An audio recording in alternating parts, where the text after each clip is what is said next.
I'll see if I can call.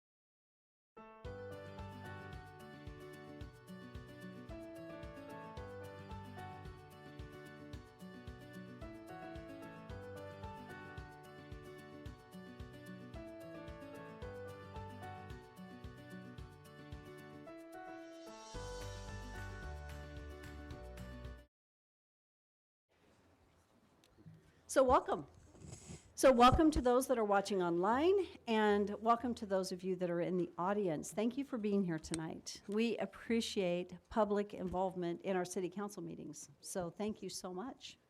As we get started this evening, Chris Evanson with the Nampa Seventh-day Adventist Church is here to open us in prayer, and then following prayer, we will do the Pledge of Allegiance. So thank you. Come on up, and you can be right there. We'll stand. Let us pray this evening. Father in heaven, Lord, we thank you so much for your love for us. We thank you for your many blessings. Lord, we thank you for the city of Nampa and the privilege that we have to live in this great nation where we have the freedom to worship you as we choose. Lord, we thank you for our city leaders who make decisions that impact all of us. We ask, Lord, for wisdom on behalf of each of our council members. Lord, we pray for Mayor Debbie Kling and her husband Jim, for their children and grandchildren. We pray, Lord, that you will continue to be with them, that you will bless them and protect them, that you will keep them close to you. Lord, we pray for Councilman Rodriguez and Delcy, his wife, their kids, and many grandkids. We pray, Lord, your protection upon their family as well. We pray for Councilman Bruner, Lord, for Paula and their children. We pray that you'll be especially close to them, protect them in these days when family is difficult. We pray for Councilman Hageboom, for Mimi's wife and for their kids, even for those that they sponsor. We pray for Councilwoman Levi, for her children and her family. We pray a blessing upon their family. For Councilman Haverfield and his wife Laura and their children. Lord, thank you for his heart for youth and the way that he looks out for the children in our community. We pray for Councilman Skog, for Debbie, his wife, their children. Lord, for the work that he has done for you in this city. And we pray, Lord, this evening as we address the issues of our town, those things that impact us. We pray for wisdom for this council, that you'll bless in the discussions that take place here this evening. And Lord, that the outcome will be a blessing for all those who live in this great city. We love you, Lord. We thank you in advance for what you will do this evening. We ask your blessing upon this meeting in Jesus' name. Amen. Amen. Thank you. I pledge allegiance To the flag of the United States of America and to the republic for which it stands, one nation under God, indivisible, with liberty and justice for all. Thank you, Pastor Smith. Evanson, I'm just wondering where that came from. Thank you so much. So before we begin the meeting, and we do our roll call, you may notice that we have someone new sitting at the end here. I'd like to introduce Doug Racine. Doug is the new finance director for the city of Nampa, and we are thrilled to have him here. Yes.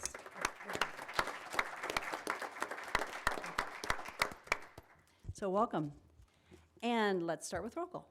Rodriguez, Here. Bruner, Here. Levi, Present. Haverfield, Here. Skog. Here. So we do have a couple proposed amendments to the agenda. Let's start with item 3.1, traveling table. Excuse me. That presentation will happen on March 18th. 4.1 on the agenda, facilities update. Patrick Sullivan is out of town with a funeral, and that update will come also on March 18th. And then item 7.1 on the agenda, Bruce Purcell is a new appointment, not a reappointment, to the Bicycle and Pedestrian Advisory Committee, and that was just inadvertently an error in how the agenda was published. So other than that, I don't know of any other changes to the agenda. Does anyone have any additional changes? If not, that will be our proposed agenda for this evening, and I would stand for a motion for approval of our consent agenda. So moved. Second. Discussion? Roll call. Bruner, Yes. Levi, Yes. Skog, Yes. Rodriguez, Yes. Haverfield. Yes. So we have no proclamations this evening, and this is an opportunity next for any resident that would like to speak on an agenda or a non-agenda item. And I see someone raising their hand here, so if you would like to come forward and state your name, your address, and then if it's an agenda or non-agenda item. And thank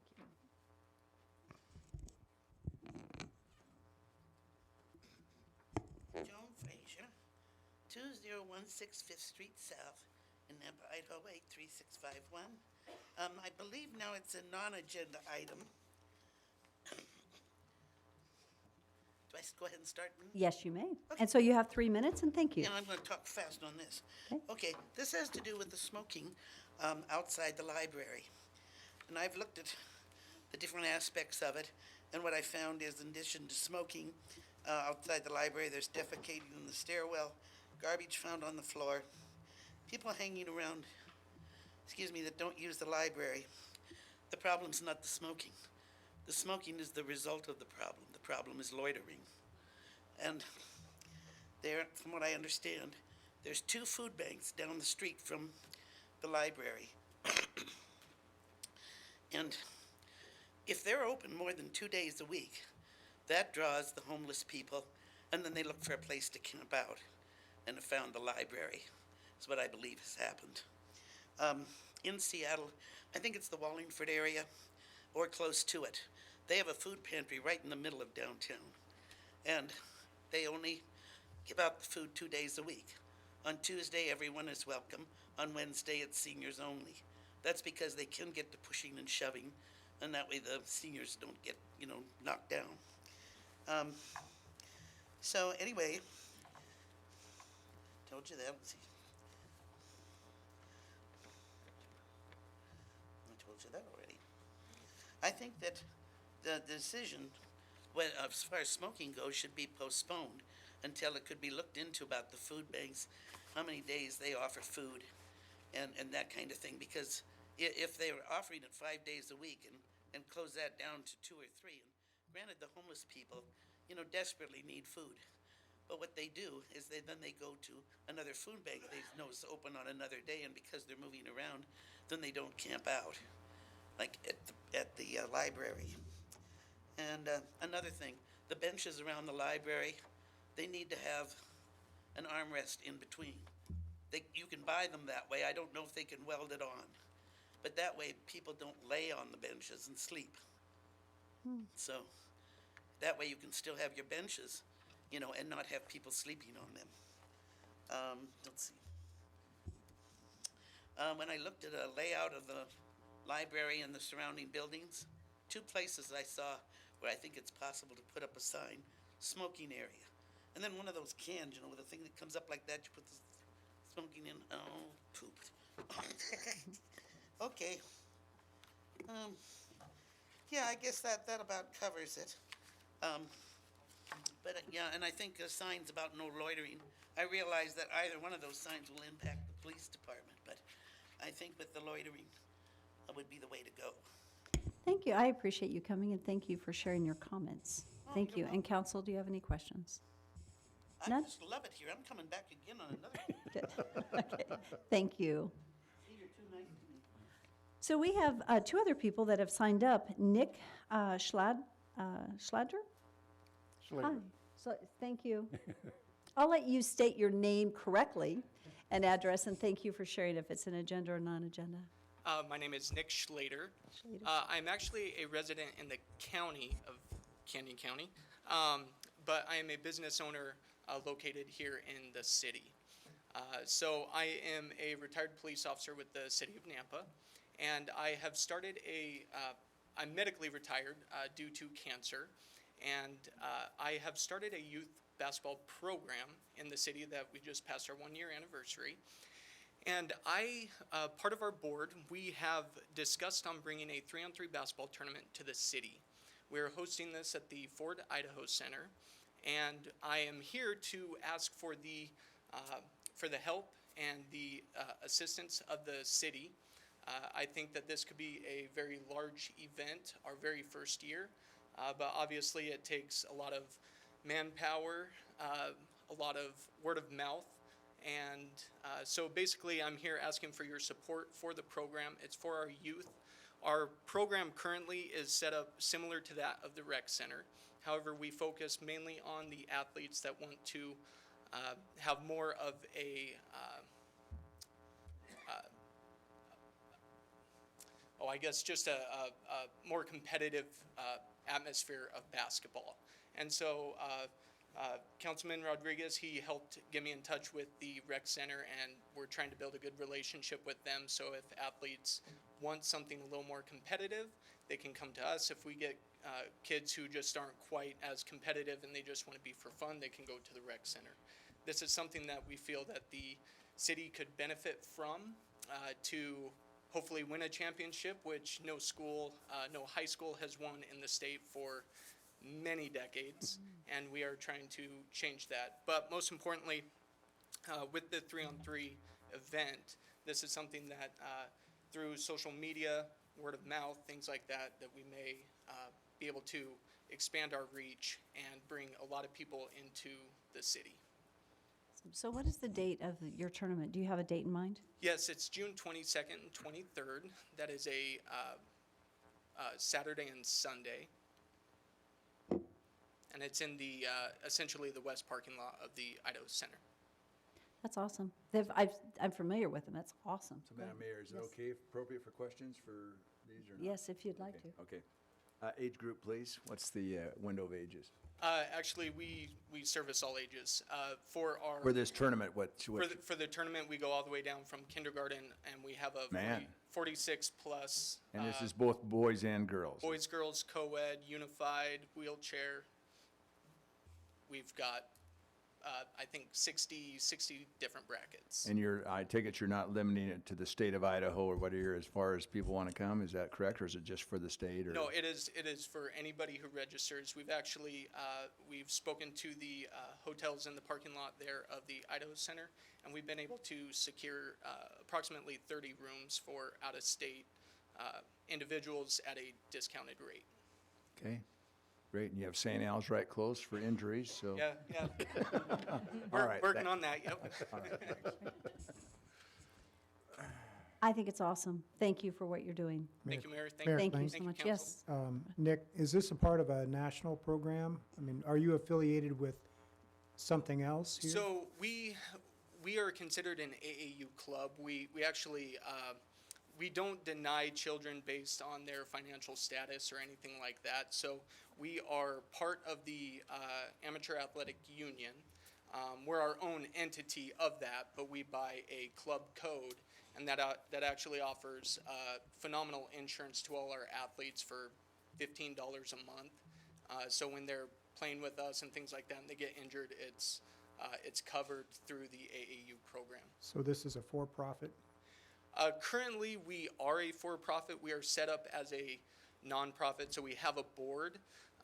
However, I started this program with $0, and we figured it was more important that we ensure that we have the proper equipment and things like that to ensure that the athletes are well taken care of. And then hopefully in April, when we file our taxes for our first time, we'll have our CPA help us file for our 501c3. So you do charge the players then to participate? Yes, we do charge the players. All right, thank you. Mayor, if I could. But also, Nick, I think one thing that you're not stating is how much work you've done to commute or to commit the city, businesses in town to support you and the community themselves. So talk about that. So briefly, my goal is to get all the city businesses, the small businesses, we offer them essentially priority when it comes to sponsorship and being involved with us. Obviously, we want to reach out to various businesses within the valley. However, focusing on the Idaho Center, we only looked at locations here in Nampa. I've walked downtown and I've spoken with several dozen businesses trying to get them to sponsor, to support this program and try to keep it as local as possible. Awesome. Thank you for your vision. Thank you very much. Thank you. Appreciate it. So we have one other person that has signed up, Debbie Holm, and this is for agenda item 5.2. And thank you for going ahead and stating your name again and your address. Debbie Holm, 114 Meyer Avenue, Nampa. Mayor and Council. I'm the Vice President of the Nampa Library Foundation and a former member of the Library Board. I appreciate that Councilman Holgeboom came to the board a few months ago when I was still on the board with the idea of doing something about smoking on Library Square. The board voted unanimously in support of that because, first of all, we have a concern for the health and safety of the people that come to the library, particularly children and elderly. And we want to support the library staff who often get the sort of the fallout from what happens on the square. They, you know, if this ban were in place, the staff could say, well, you need to not smoke on the square and move on. And if that happened, the concerns that this lady mentioned, like loitering and spitting in the stairwell, you know, might be minimized as people moved on. Now, I have sent an email to the city council, and you've had a chance to read it, so I won't belabor you with reading it again.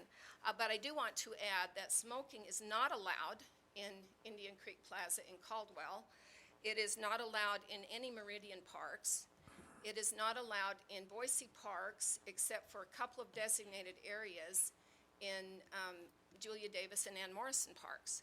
So I doubt if the police in those cities are actively enforcing that particular ban on smoking in those places, but it serves as a deterrent, and apparently those cities feel that there's some value in having that ordinance on the books. I honor people's right to smoke anywhere they choose that doesn't interfere with others. And secondhand smoke is a danger, and it's a health risk.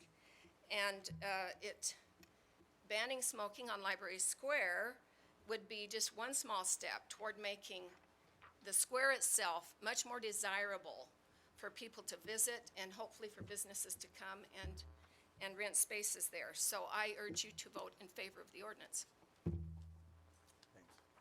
Thank you very much. Appreciate you being here. Thank you. Thank you. And thank you for your service on the library board. It's been greatly valued. So we don't have anyone else signed up. Is there someone that had intended to speak on an agenda or non-agenda item this evening? Okay, seeing none, we'll move on to mayor and council comments. I don't really have any comments this evening. Council, do you have any comments? Updates, reports? Mayor thing I do, if you don't mind. Yes. In the hall, there's a special guest here. She is from NNU. She's doing her master. Would you please stand up and identify yourself? So she has to come over to the front and just give us your name. She's studying. She has to be here as an intern. So of all the nights, she wants to come and attend our council. Hello, I'm Kathleen Pinkston. I live here in Nampa. I work for the Canyon County Prosecutor's Office as a victim witness coordinator. And I'm also attending NNU in the Masters of Social Work program. Good for you. I see some other students here as well, Yeah. so. Madam Mayor, I There can't we believe go. there's not a standing ovation for anything you do. No. Yes. Thank you. I appreciate it. Thank you so much. So I guess we have some other students here too? Okay, so stand up. And being alumni director, I don't know who they all are, so I'm in trouble. And we have the students from the Mayor's Teen Council. Do we have any other students here tonight? Okay, come on up. So, and then Mayor's Teen Council will have you guys come up in a minute. Hi, I'm Sarah Tisch. I'm with Masters of Social Work program at NNU as well.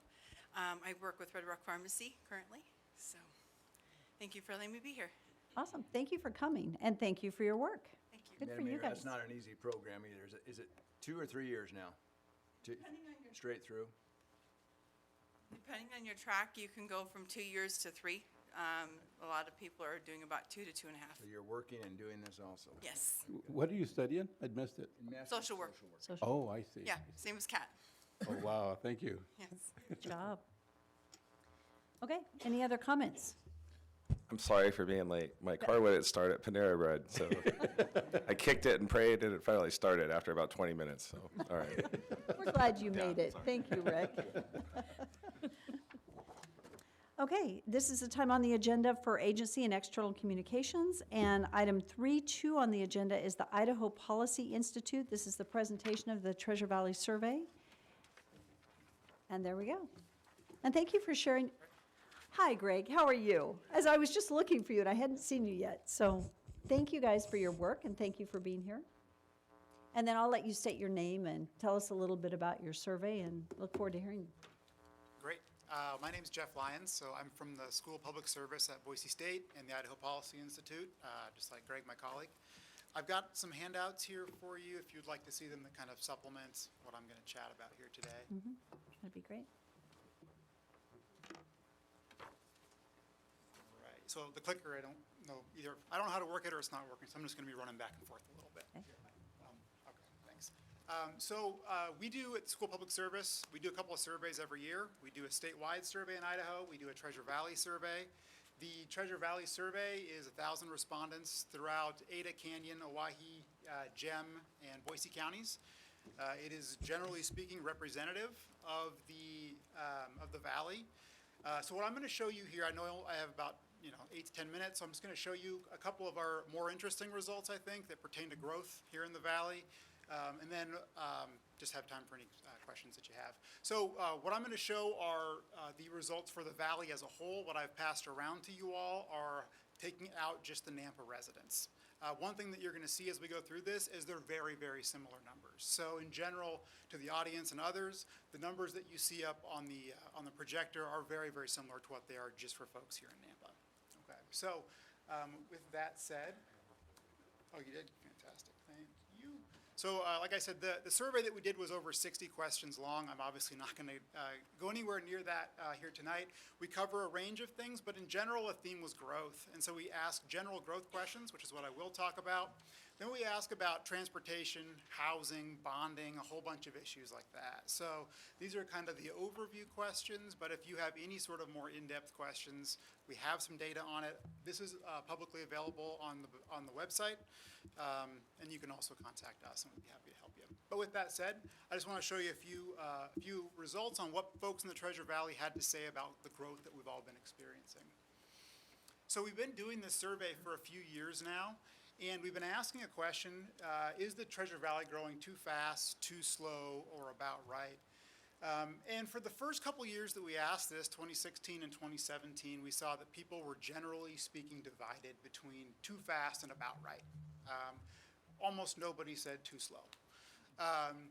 But one of the most substantial changes that we have seen across all the surveys that we've done, quite frankly, is this change that's occurred over the past year, where we go from folks being generally divided to all of a sudden now we have a sizable majority of people in the Treasure Valley think that it's growing too fast. This change has implications for attitudes about a variety of things that we'll chat about here in a second, but it's a pretty striking movement, especially over the past 2 years, when we go from 50% saying too fast to well over 70% saying too fast. And again, the Nampa numbers are quite similar. We asked this question, which is how would you rate the performance of your city government when it comes to handling issues of growth across the valley? So again, up on the board, these are not Nampa-specific numbers, but across the valley. Generally speaking, right, the most common response we see is fair. And I will say to those in the audience, the Nampa numbers are a little more favorable.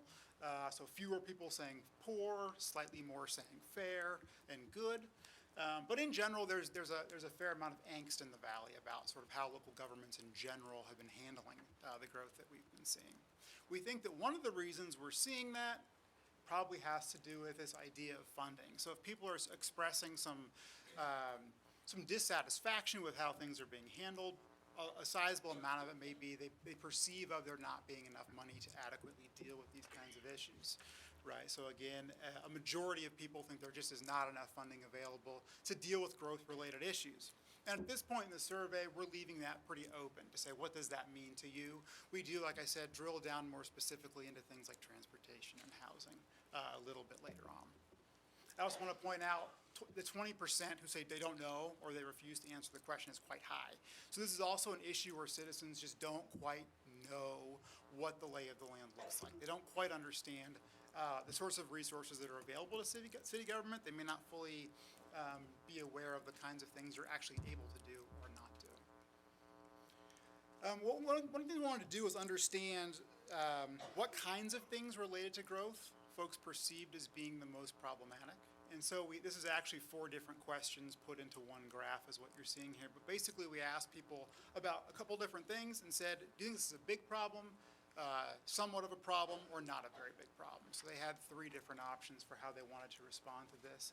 Across the valley, we see traffic, right, overwhelmingly identified as the largest problem that folks are dealing with. Followed pretty closely, right, by affordable housing. So both of those appear to be the issues that are on the top of people's mind as it pertains to growth. Some of the other things we asked about, right, so population growth, that could be, you can imagine a scenario in which growth is occurring, but traffic, people feel our traffic need or situation isn't too bad, or housing isn't too bad, but they simply are frustrated by just more people in general. That's what that would be capturing. And we also asked about the availability of well-paying jobs. But kind of the conclusion for us is that definitely traffic appears to be the biggest concern. And I also will say that in our statewide survey that we do, we ask people to rank and prioritize issues. We're speaking specifically to things related to what the state legislature deals with in that survey, but residents of Canyon County had some of the highest percentages across the entire state of identifying transportation as one of the things they wanted the state legislature to address. So we do see quite a bit of emphasis being placed there. And then I'll say, this also, I think, is one of the more interesting questions that we asked, which is, would you support efforts to slow down land development? So a very specific kind of growth. We're not, again, speaking about just growth in general, even if it meant having less economic growth. So presenting people with some level of a trade-off and saying, okay, you know, in general, growth has been good in a lot of ways, right? As very strong economy and things like that. But when forced to make a kind of a choice, it's a sizable majority of people that actually say they would rather see less land development, even if it came at the expense of some level of economic growth. And again, the Nampa numbers are non-trivial there. Majority of people in Nampa say that as well. So with that said, I can pause right now and see if you have any questions, and I don't know where I'm at on time or anything like that. Like I said, we have 6 to 10 questions on housing, 6 to 10 on transportation, a bunch of kind of specific ones about bonding projects and things like that as well. Yes. Did you say how many people took this survey and where they were from? Yeah, so we had 1,000 respondents total from the Treasure Valley. So it's generally representative. So Ada, Canyon, Owyhee, Gem, and Boise counties were the counties that we sampled. And it's balanced on population. So on the handout that I sent around to you all, there were 147 of the 1,000 identified themselves as residents of Nampa. And how did you find them? So this was a mixed mode survey where what we did was we contacted people in a variety of ways. Some were contacted the traditional telephone, random digit dialing methods. We've moved away from that a little bit as we've seen rates fall a lot. Our most successful method of contacting people for this survey was actually texting. So you get a text on your phone, it would then give you a link you'd click on, and then you would do the phone on your do the survey on your phone online. Also, we had about 15–20% of people did this via an email bank. But we've taken the demographics of our sample and compared to U.S. Census data to make sure that it, generally speaking, matches in terms of population, in terms of gender, income, education. And race is the one where we missed by a little bit. The sample is a little bit more white than the Treasure Valley as a whole. But generally speaking, it fits pretty well. So would you think that of the 147 that responded from Nampa, it's across the whole city limits, or is it, how would you know where they are? So we have no way of actually verifying. We can't actually ask people their addresses for identification reasons and security reasons. So we ask them to self-identify and say. So it's entirely possible that some of those may be in unincorporated Canyon County, for example, identified as being in Nampa. We can't actually geolocate them in any way. But we can say that when we get the responses back and we know the population of Nampa relative to the valley as a whole, the percentages look pretty similar. So it's at least reasonable. Thank you. Mayor Clean, if I could. Yeah. So what does this tell you as far as the status of the communities locally here? What does it say about we should do, what direction we're headed, et cetera? Yeah, so I think that what you're seeing here is an increasing uneasiness with what's happening. And what that seems to mean, and we move to some questions a little later on. In fact, I can just show you one real quick. There's a lot of people who are identifying that they would like governments, and again, not saying city specific, but just governments in general, to take action on a number of things. So throughout the transportation questions, which is what this is a part of here, you see pretty sizable support for increasing public transportation options. Again, this is valley-wide. 55% say we should be investing more in public transportation. So, right, so people are making these kinds of connections, and we have seen increases over the past 3 years on these dimensions. So folks are more likely today to say we need to be investing more in public transit than they did a couple years back. Do you have a few more slides you'd like to show us real quickly on? I have way more slides than you Okay. actually want to see. So, you know, when we talk about especially the transportation stuff, funding always becomes the issue. And so we did ask a series of questions about people's favorability towards things like bonding. So this was a question we asked about a specific bonding project, expansion, widening of Highway 2026 and Highway 44, and you see pretty widespread citizen support for this. And again, we ask it in a variety of different ways later on in the survey. We do ask questions where we say to people, would you be supportive of something, even if it meant small tax increases? We see about majority support valley-wide on those kinds of things. So I guess one of the takeaways really is that people are perceiving of growth more and more as a problem. The fact that they're willing to say they would like to see less land development, even if it came at the cost of economic expansion, I think is notable. And we do see residents supporting some level of government action. Great, thank you. It's interesting, and we can see the entire survey results at, again, that website? Yeah, so if you go to the Boise State School Public Services website, if you Google Boise State School Public Service surveys, you'll find an entire survey page where you can see both our Idaho statewide surveys as well as our Treasure Valley surveys. And my name is Jeff Lyons, so if you ever have any issues with it, you'd like to see more information, follow-up information, I split out the Nampa residents for you for the first handful. I could be happy to do that for later questions. You can find me on the website, send me an email, and I'd be happy to help. We appreciate your work, thank you. And for council, we are actually working with the Idaho Policy Institute on our Nampa survey that just closed. I believe we had over 1,300 respondents, and it was targeted to Nampa, and so we really look forward to seeing those results, and thank you for the oversight of that survey. So we'll be bringing that forward, I'm not sure, actually the state of the city. Yeah. So we'll be seeing it then. Thank you very much. Great, thank you. Appreciate your work. Thank you.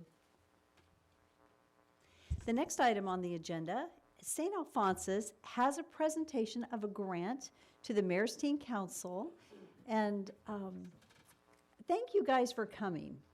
Robin, I had not seen you out there, and so I'm so glad you're here because you were helpful in us deciding to go after this, so thank you. So come on up, and you guys can, someone can speak, and then we'll have the Mayor's Teen Council also come and join. But go ahead and share with us the Women of Vision. Whoever's going to talk, let's talk first and tell us about the grant. Yes, Robin. Hi. Thank you. I'm Robin Naverd. I'm the Development Director at St. Alphonsus. We had the privilege of starting a Women of Vision group this last year. About 75 women, philanthropically minded, community minded in the city of Nampa and Canyon County are members, and 100% of their annual gift goes to grants. And so this year, our very first ever St. Alphonsus Women of Grants, one goes to the city of Nampa for the Mayor's Teen Youth Advisory Council. So we're here to present the check to you, and included today is Travis Leach, our St. Alphonsus president in Nampa, Carrie Child, one of our key women of vision, and also the wife of Clint Child, our chief nursing officer. Annie Fratusco, who's in charge of our women's and children's services. She's our director, and she's also taken on a little bit on the emergency department today, too. So hopefully we won't see any of you today, because she's here. And Trish Gross, who's director of marketing, public relations, and communication. So We we will would come love to down, have anybody yes. come forward. And Mayor's Teen Council, if you guys would like to come. And I have to say, I am so pleased to get to be a part of your Women of Vision. We're thrilled. So it's awesome. I didn't want to out you, but Yeah, I'll come to you. yeah. So Councilwoman Levi and Mayor Kling are also Women of Vision here in Nampa. And I will tell you that it's your first day on the council, right, as the new finance director? Yes. I have a real check for you, because that one's really hard to deposit. No, technically. We still like it. We still like it. Team Blue, but you're okay. Right.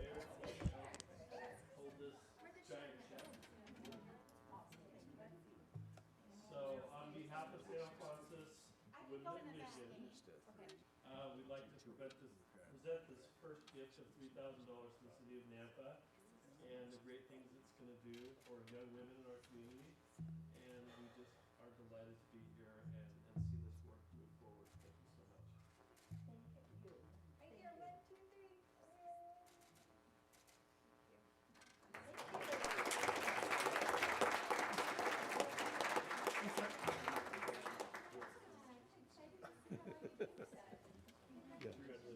It's gotta be 3,000. Very good.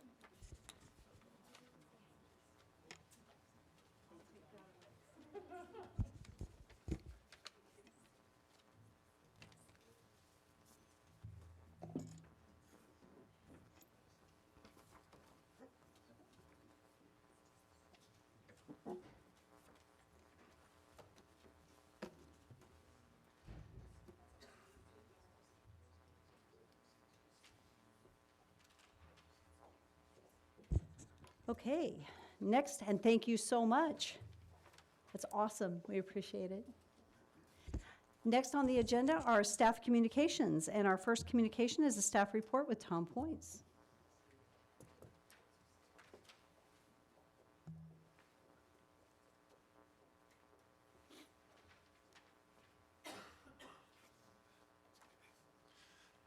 Good evening, Mayor and Council. Just have two staff reports. One is about our snow report. We've had 9 snow events and about 74,000 gallons of de-icer put down this season. The crews have been doing a great job of getting out there and putting down de-icer before the snow bonds to the roads. We've had some really good years so far.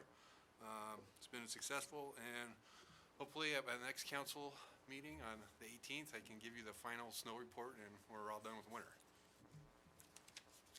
My next item is about the Karcher overpass. And so ITD is planning to put together to take down the overpass at Karcher Road. So this is the one over by Woodgrain. And so you can see on the map here the detour. They're going to take it down in order to accommodate the future widening of I-84. And then, so they're going to start at the beginning of March, roughly, and then it'll be about 150 days of work. So that's the detour there, and there's also going to be emergency access off Claim Lane, directly off the interstate, if there was a train on the track, so the emergency services can get to the folks over by Woodgrain. Can I answer any questions? Nope, but appreciate the planning and the pre-thought. Thank you. Thank you, Tom. That was short tonight. Thank you. Yeah. Okay, and our next staff report is our Chief of Staff, Bobby Sanchez, and you have an exciting report for us tonight. Yes. Yeah. I heard you're making a movie. The Birds. It's,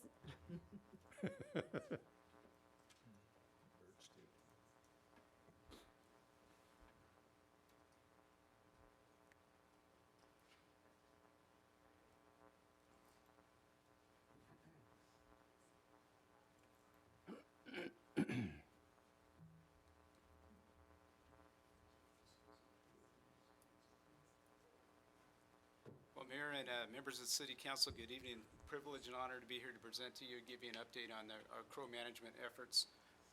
First, start with some background. So a year ago about this time, we had a significant challenge with the crow roost population in downtown. When you look at the photographs that are displayed on the screen, you can see some evidence of what that nuisance was comprised of. Primarily the mess that they made in the downtown area. You see there, the vehicle there with the bird droppings and the park benches that we had there in vicinity of downtown. We received numerous calls in the mayor's office. It was between about 40 to 50 phone calls that we had received, primarily from downtown business owners, but also residents that shop downtown. As a result, we formed a Crow Management Committee to address this challenge, to inform the mayor's office what the options were in terms of addressing this in a timely and an effective manner. So we put together a plan for the remainder of 2018 and then going into 2019, if you will, to address the challenge. This year, we're about 3/4 of the way through that plan, and I'll brief you through that pretty quick here. But first, I would like to introduce members of the team. We don't have the full Crow Management team here, but we do have some folks that I would like to introduce you to. And so I'm going to ask Clay Cox from Boise State University, our intern, one of our 2 interns from Boise State University, Danica DeLay, to come up, and then from our city staff, Darren Johnson, and then Lieutenant Nicolosi, if they'd come up just for a minute.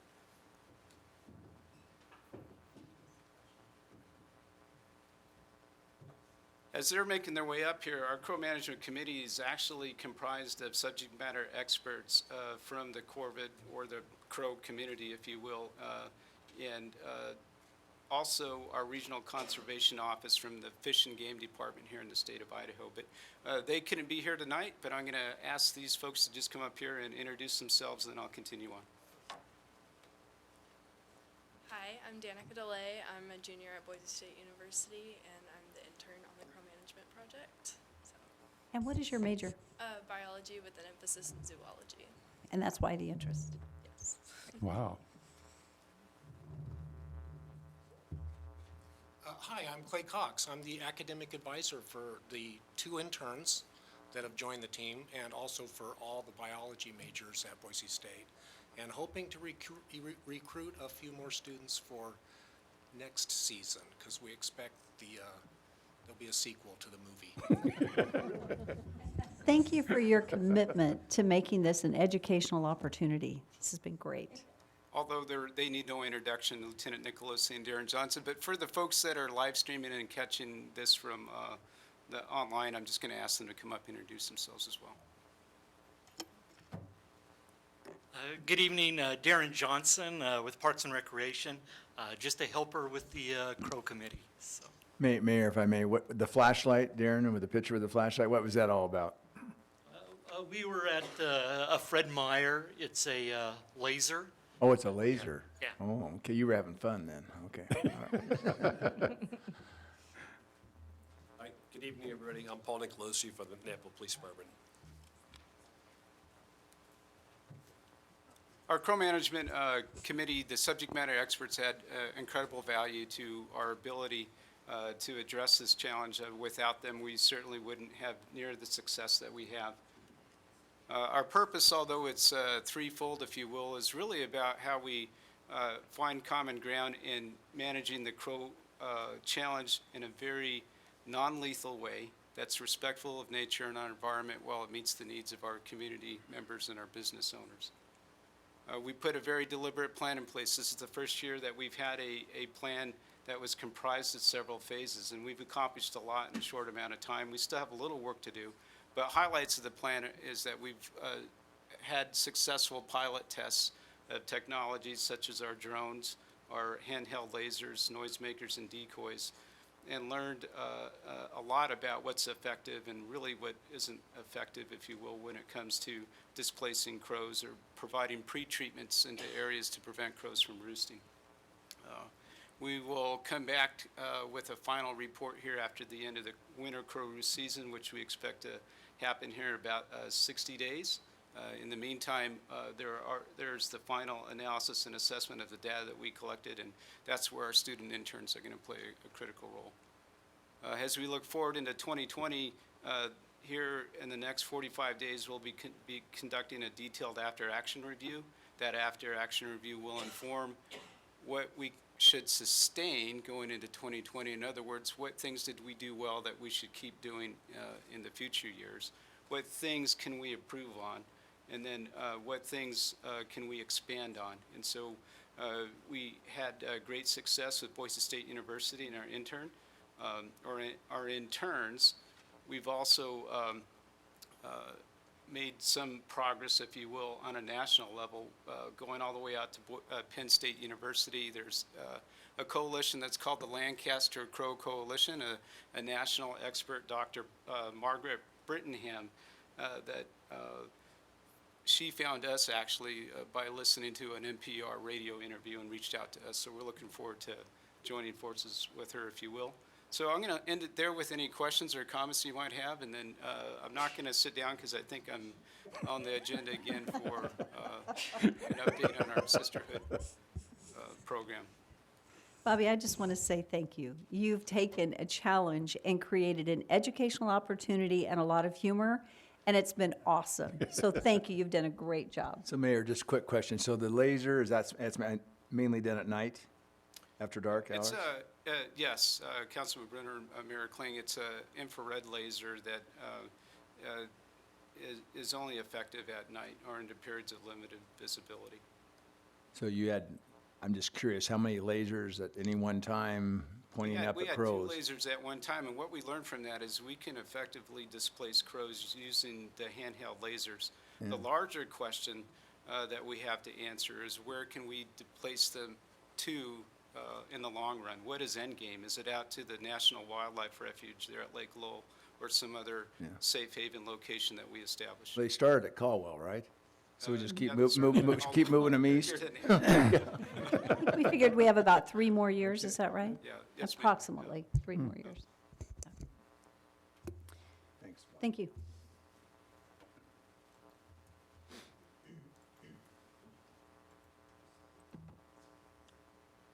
I'm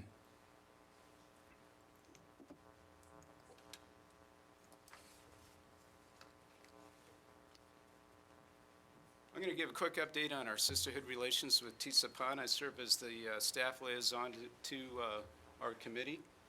Just a little bit of background, this sisterhood was established back in 2002, so for 17 years we've had this sisterhood relationship, really with limited activity. The last significant activity was back in 2003, where we had exchanges between TSAPON and the city of Nampa, delegations that came up here to Idaho from Jalisco, Mexico, and then delegations from Nampa that went down to TSAPON. Most recently in late February, TSAPON and the city of Nampa both communicated an interest to strengthen the sisterhood relationship. Just prior to that, the city of Nampa formed a committee. Since then, we've met twice. That committee has also formed an executive committee, and they've in the process of drafting a mission statement. I'll give the opportunity to read it there. The critical highlight here is both TSAPON and the city of Nampa, I think, are going to set, has a near-term goal, the objective of establishing a celebration event around the Hispanic Heritage Month late this year that occurs in September-October timeframe. Just today, we've had communications with this point of contact in TSAPON, and what we're doing there is working to set up a date and time to do a Skype or a VTC with their committee and then our executive committee for the sisterhood to talk about how we can put the details of the plan together towards that celebration in September, October. One of the questions that came out of the meeting that we had late last week was this kind of idea or concept of a commission. And I'm going to pause just for a second and allow the mayor or members of the council that are part of that committee just to share their thoughts around that or what was discussed. I had initially mentioned the forming of a commission, and so this is just to let the council know that there's that discussion going on. I like, Bobby, what you have written. It's about sustainability, because we did have this pause around it. And so finding a structure, I think one of the beauties of a commission is that it memorializes an intent, right, that we're going to move forward. My only thought on a commission was that actually, in some ways, I would love to have a little bit broader commission that is like a Hispanic and multicultural commission, that the sister city is a subcommittee. So this is really not a decision tonight, but actually food for thought for council to think about what we would like to do as we move forward, and memorializing something so that we do have sustainability, so that the intent does not ebb and flow based on who's sitting in these seats, but it's the commitment of a city to move forward with something for the future. And so I think that's the intent I'd like to see, is have something that's memorialized long-term, that doesn't go away. So I don't know, for time's sake, if we want to talk about it, other than maybe think about it tonight. Is there any comments? Mayor Kling, if I could.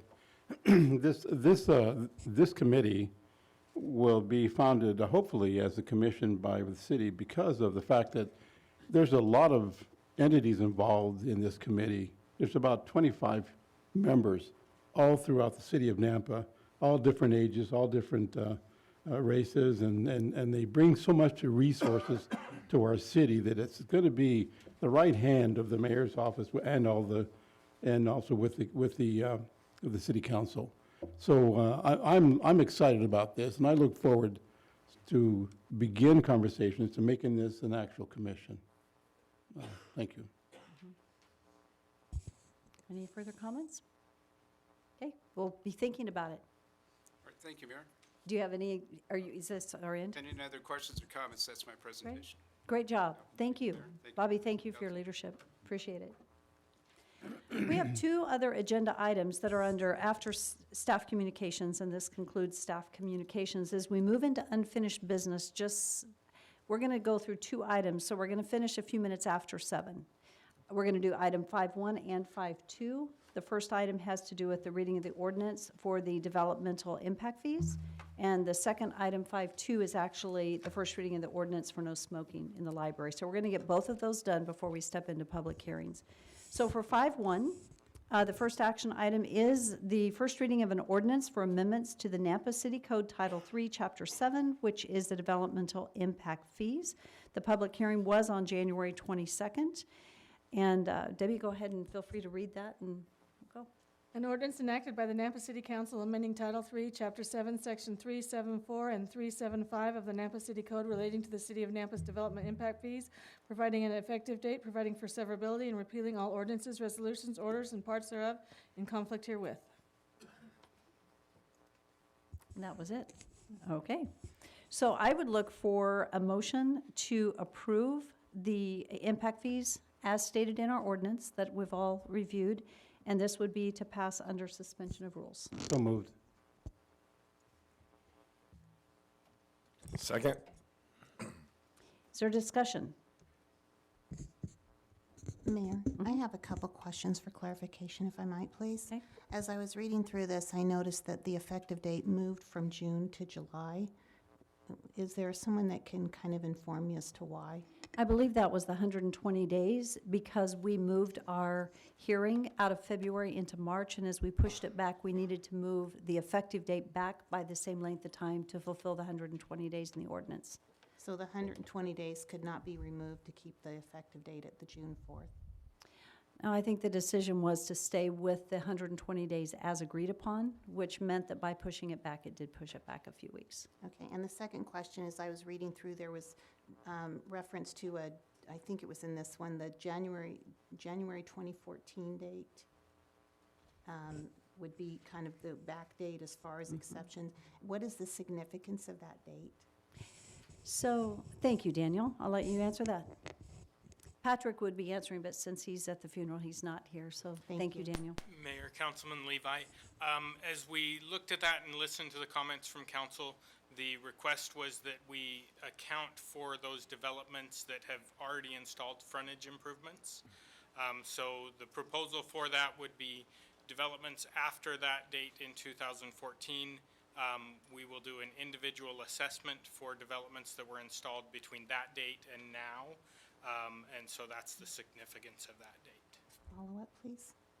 So the 214, because it takes 2 to 3 years for the development to be completed, is that the significance? So Mayor, Councilman Levi. Typically, a development that comes in, the first phase can be developed out within about a year of them applying for that. Later phases obviously take whatever the development's timing is. And then it takes, depending on how quickly they build the homes, that can take 2 to 3 years to build out a phase of the subdivision, and so that's why we looked at that date.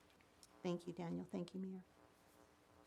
Are there any further discussion items? Just a clarifying question. That date, everything prior to that, because they satisfied the exactions, they're just, the only portion is the streets portion, correct, under the new? Yes, the only portion that they would receive credits on would be on the streets portion. Anything that is prior to that date will pay the full fees.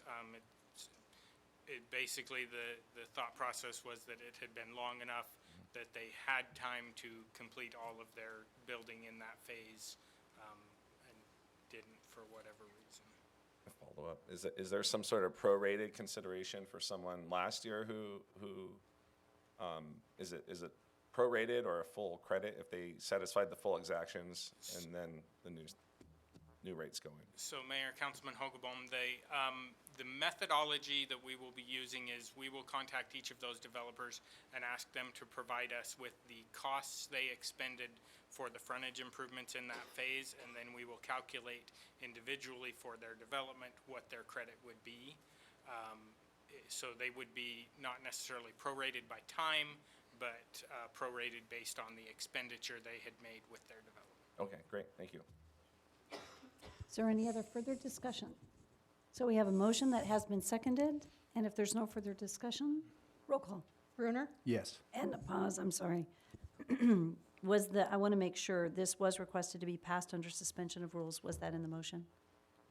He said so moved. So, You said it, then he said so. okay, just want to make sure. Okay. Thank you. Roll call.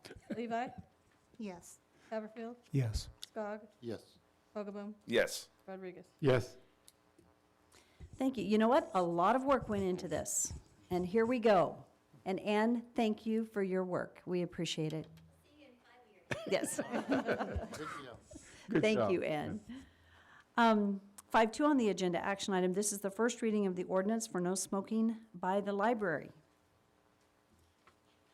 An ordinance enacted by the Nampa City Council adding Title VI, Chapter 1, Section 616 to the Nampa City Code pertaining to the prohibition of smoking in the library square, providing for an effective date, providing for severability, repealing all ordinances, resolutions, orders, and parts thereof in conflict herewith.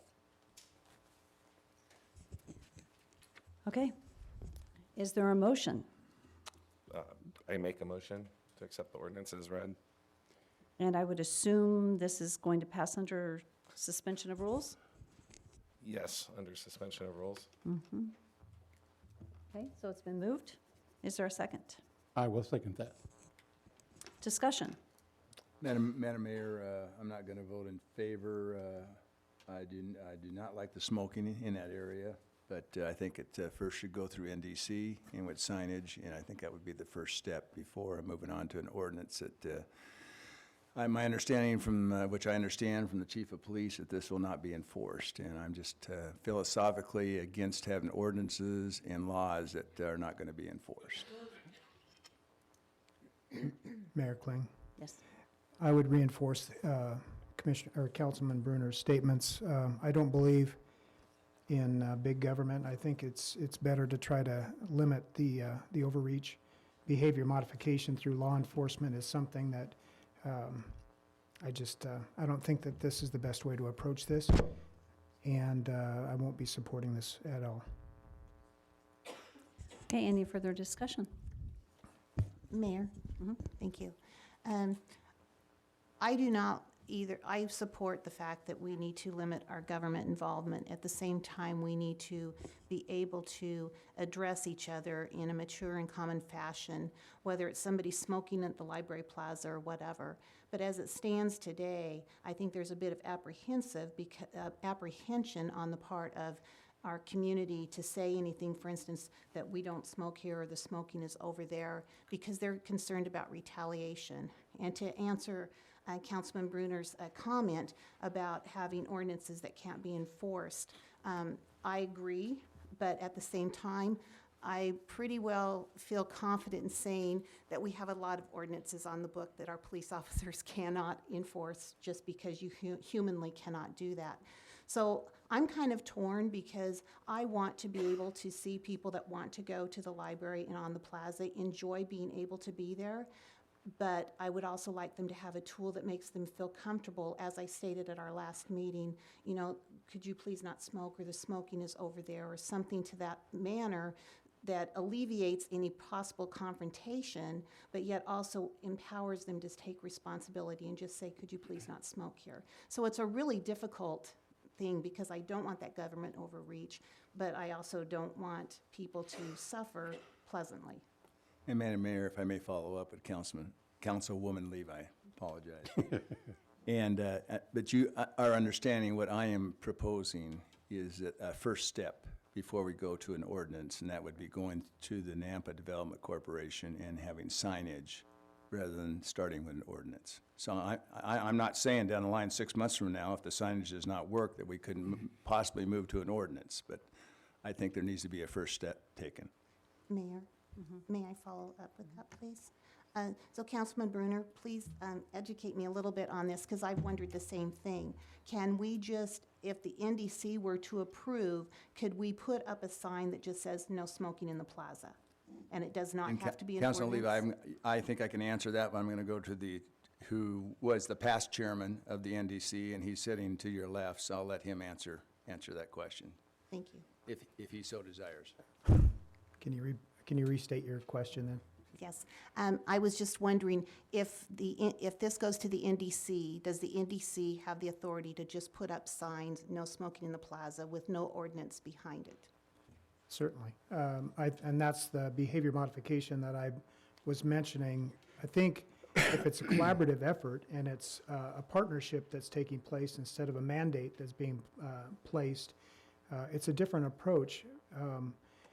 From the standpoint of the Napa Development Corporation, putting up signage, especially if the Gardner Company is behind it as well, I think that that's just a first step, and it'd be a great step with the signage being placed without having a threat of law enforcement and fines that would potentially cause a financial burden on someone that might not be aware of the ordinance when they step into the plaza area. I think that we can definitely talk about it further. This is a building that obviously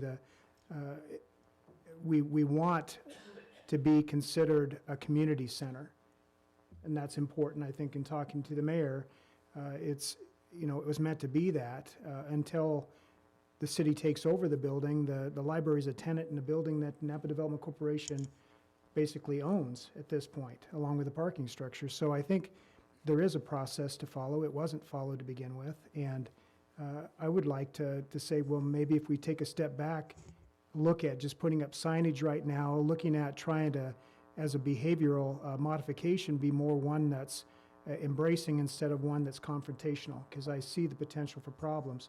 The Nampa Development Corporation will not be enforcing a smoking ban.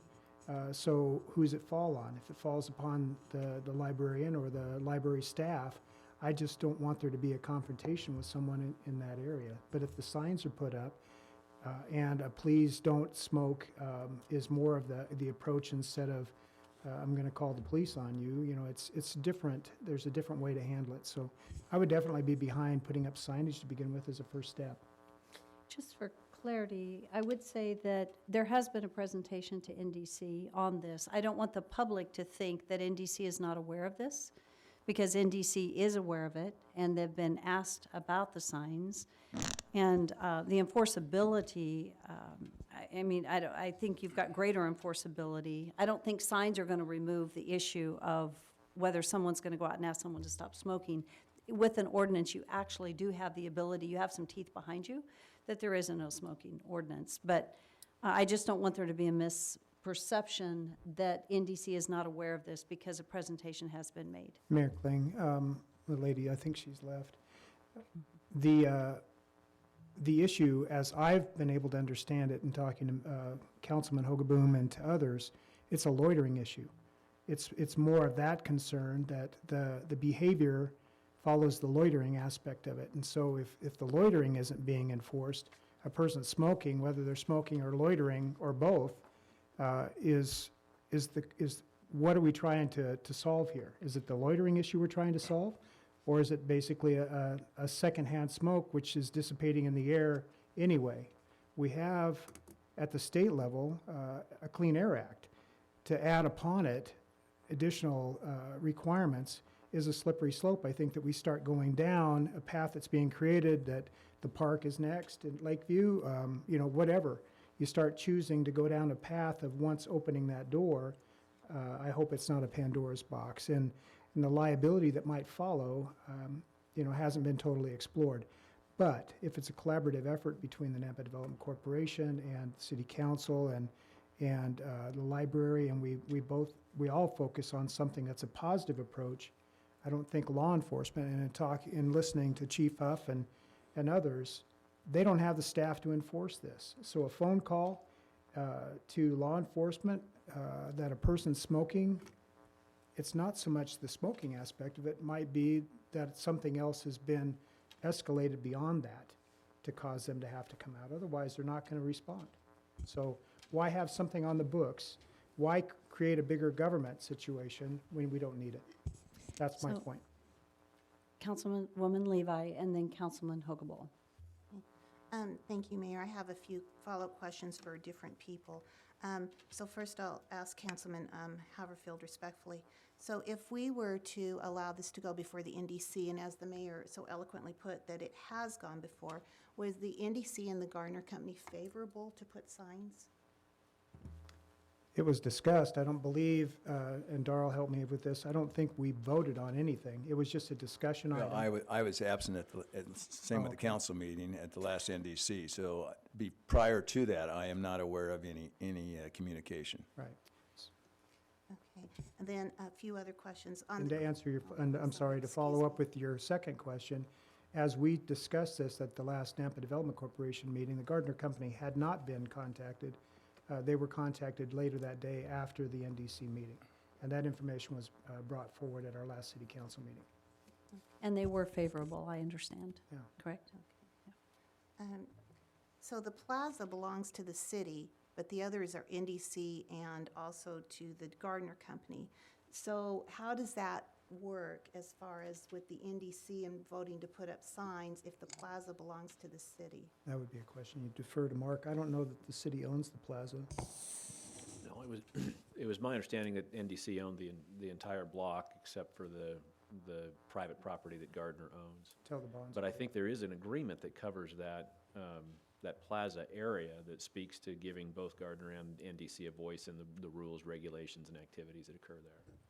Okay, maybe we might want to check on that because it's kind of conflicting with what I've received. And actually, this discussion took place the last time at the public hearing, so I don't remember off the top of my head. I wish I had known the question because this was resolved at the public hearing. Following the public hearing, we should know that tonight. I apologize, I can't I'm remember. disappointed that we don't have that answer because we should have it tonight. So a couple other follow-up questions, and I apologize because this is, to me, it's very important, and I want to make sure we do it right.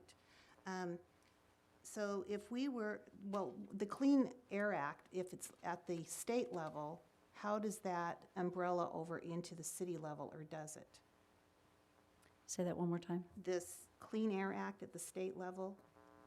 Mayor Kling, This- I could address that. Well, and I can too. Yeah, It's it's a public basically, it's a public building that 20 feet outside of a public building is a no smoking area, but you can smoke 20 feet beyond that area. And so it really doesn't protect what the intent of this no smoking ordinance is, because the challenge is you've got families that are reading is important to children. I'll just share my opinion on this since I'm at it. I think it's important that we create a no smoking area because a public library is the place that we introduce our kids to reading and the love of reading. And we're wanting to set a good example for our kids. Numerous communities across the United States have put in place no smoking ordinances because they're setting an example for health. And it's good for our children to be able to bring them into a public environment where they're not exposed to secondhand smoke and that we're setting positive examples. So it would surprise me that we as a city council would not support a no smoking ordinance around our public library so that our children don't have to walk through secondhand smoke and experience the smoking.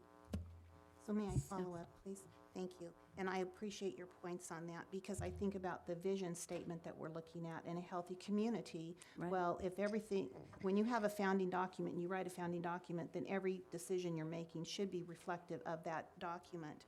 So I'm going to go back then, that if we were to, could we as a city, and perhaps this goes to our legal, two parts. As a city, could we put up signs without it being an ordinance? And then, because I want the signs just to be a deterrent, so people feel comfortable that they can go up and say, oh, excuse me, this is a non-smoking area. That's what I'm looking at.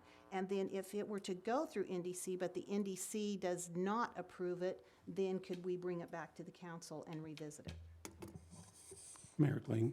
Oh, I'm sorry. Well, that's- Mark. Thank you. Madam Mayor, could the answer to your first question is yes, the city can put up signs without passing an ordinance. My understanding is that the property is owned by NDC, and you would need to have the consent of NDC to do that. And the Gardner Company. And, the Gardner Company under their common area agreement with NDC.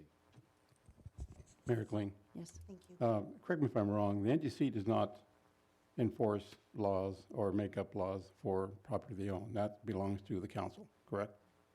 That is correct. The ordinance Okay. is the responsibility of the council. Thank you. The other thing is, I guess I should put it this way. There are speed limit signs all over this city. How many of you speed? And what if you get caught speeding? An infraction. So why are we assuming that our smokers in our city, which they have every right to do that, are going to follow the rules? So if we assume that people will be good enough not to smoke in our areas, unfortunately, we're being blind and ignorant because they're going to. This is a health issue.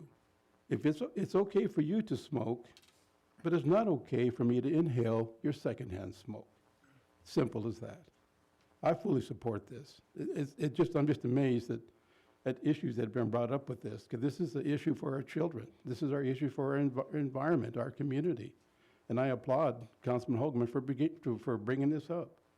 Mayor Kling, Thank you. as a follow-up, if it's I'd like okay. to, actually, Councilman Hoagland was actually going to be next, and we skipped him, so. Sure, I just want to clear up as far as the process from my end. If I recall from my notes, the first meeting we had, I was told that NDC would have jurisdiction over signs, and it would be entirely up to NDC. Council would have no authority over that whatsoever. However, council does have authority over an ordinance. There's no skateboarding allowed, there's no biking allowed, there's no loitering allowed. There's lots of ordinances that blanket cover that plaza. So as people ask, I'm not allowed to ride my skateboard here. Why are people allowed to smoke? I considered it was a valid question to try to reconcile the jurisdictional issue, which I was sensitive to. So out of that council meeting, there was legal instruction that ultimately the jurisdiction is up to city council for ordinances. A sign would be entirely up to NDC. City council has no authority to put up a sign. We could ask NDC to put up a sign, but I did not get the impression from our last meeting that just putting up signs would even be supported, and maybe I misunderstood Councilman Haverfield from our last meeting as far as, I think there was comments made, even referred to Kent being here. Why put up signs if there's no force of an ordinance behind it? What's the point of putting up signs if there's no ordinance? And maybe I misunderstood the point you're making, but it sounded like, and maybe what I'm hearing tonight is clarifying maybe the confusion from what it seemed like was there was opposition to signs if there wasn't force of ordinance. But to be clear, you also didn't support an ordinance. So the impression I got was you didn't support either of those two things. So I've tried to, as far as in the process, and our last rollout, the reason it's paused and carried over to tonight was that the garage was included in the drafting of the ordinance, which wasn't included in the comments that I made in the motion from the prior meeting. And out of respect for NDC over jurisdiction of the garage, did not include the garage, but did seek clarification about whether or not the Clean Air Act does include the bathrooms and the stairwell, and I've gotten some clarification on that. But excluded in the ordinance, this time, the garage, out of respect for NDC. If NDC wants to put up signs in the garage, that's entirely up to them. But over the plaza, I understood that we had jurisdiction. So if this process in any way has offended members of the community as far as going about, I've tried to be slow and judicious, and also respect our open meeting laws that prohibit me from entering into deliberative dialogue with other members of the council. Or to kind of, I don't want to speak on behalf of the council to an NDC meeting. I can speak for myself as a member of the community, but I also want to be sensitive to, this is what I want. Well, what does city council want? And have this sort of game where we're playing volleyball, going back and forth, sort of. So my concern is just to be responsive to the needs. I don't believe in the heavy hand of government over private property, but over our commons, whether it's right-of-way, easements. We are trying to arbitrate the best and highest use for our patrons. And so our last council meeting, we talked about parking. We talked about whether parking should be 2 hours or 4 hours, and whether people who pay should have a guaranteed spot or access to a lot, sort of a hunt to park lot. There's a lot of things we discussed where we're restricting how long someone could park in downtown.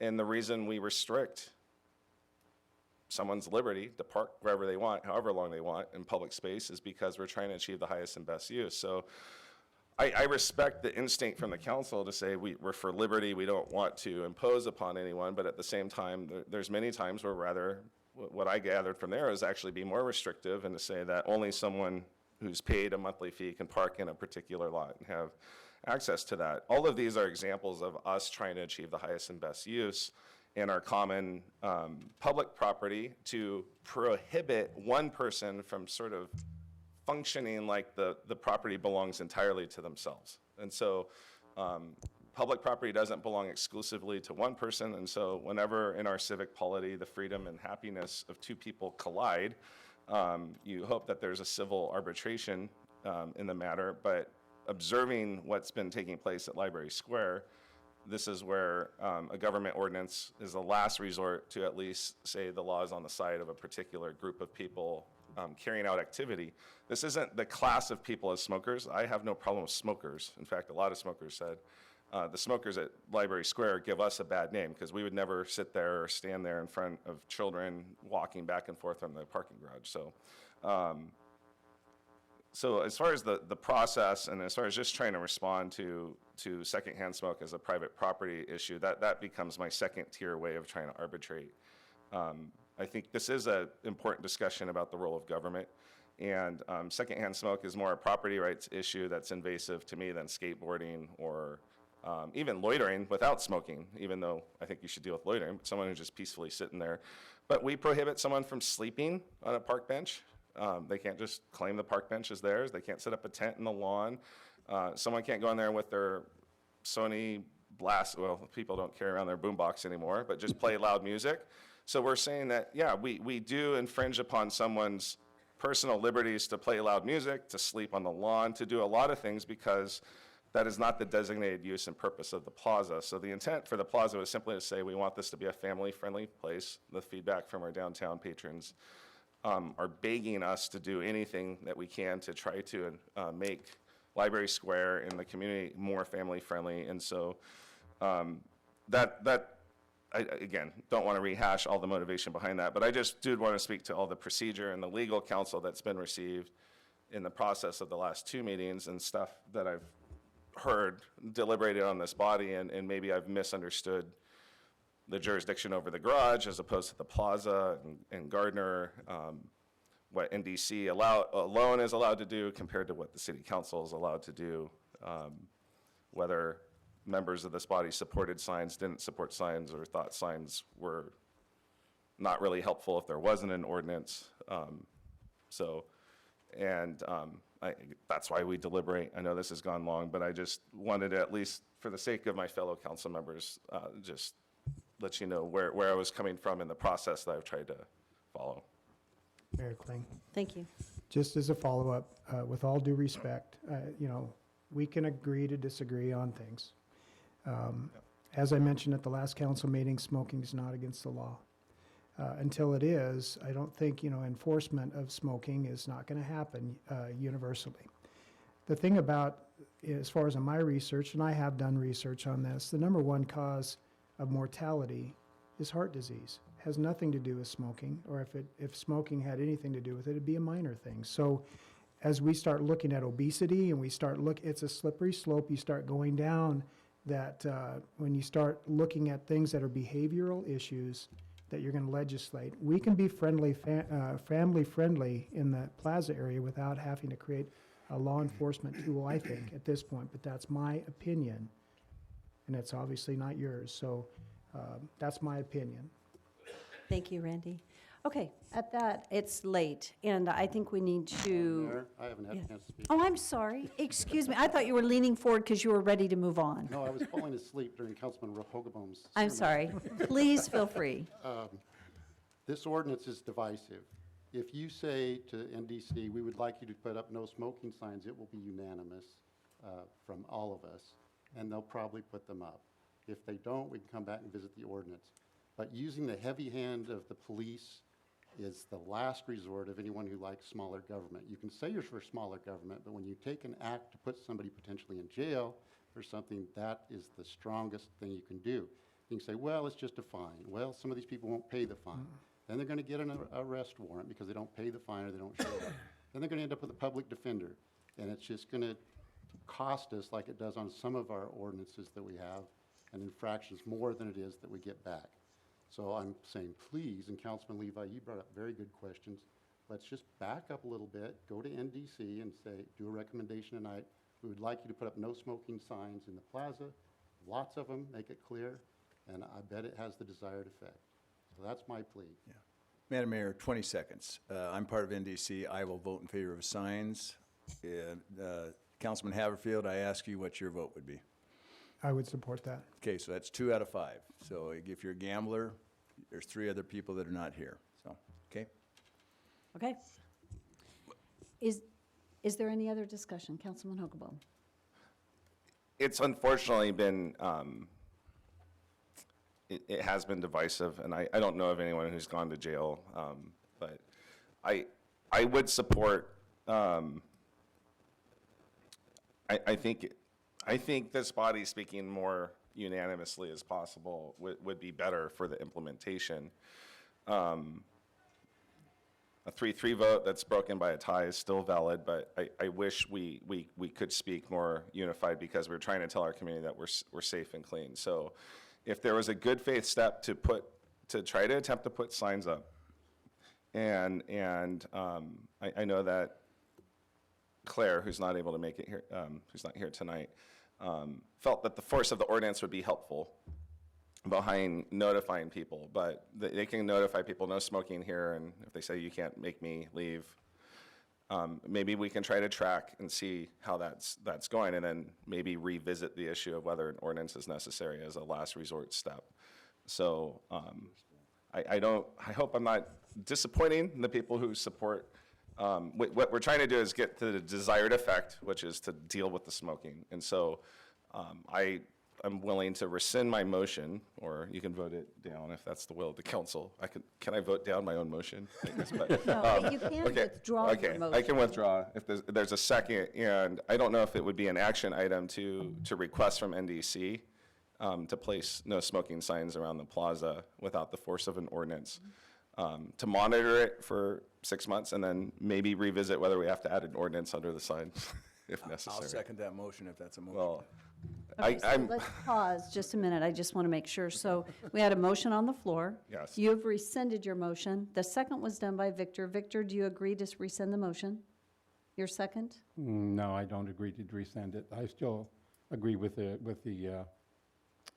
ordinance. Okay. With that, then we would probably move forward with a vote on the current motion, Okay. which is to pass the ordinance as stated under suspension of rules. And then, depending on the outcome of that vote, we'll move forward from there. So, Madam Mayor, I'm just a question for legal, since the motion was rescinded by the motion, person who made that motion, the second still holds and we take a vote? Yeah, I think you need to have a vote. Okay, thank you. So, Mayor, then I would like to state in the question that I'm going to be voting the way I'm going to be voting, not because I disagree with the fact that the smoking needs to be dealt with, but because I have full faith that if we go with the procedure through the NDC to just put signs, that starts to give the backbone.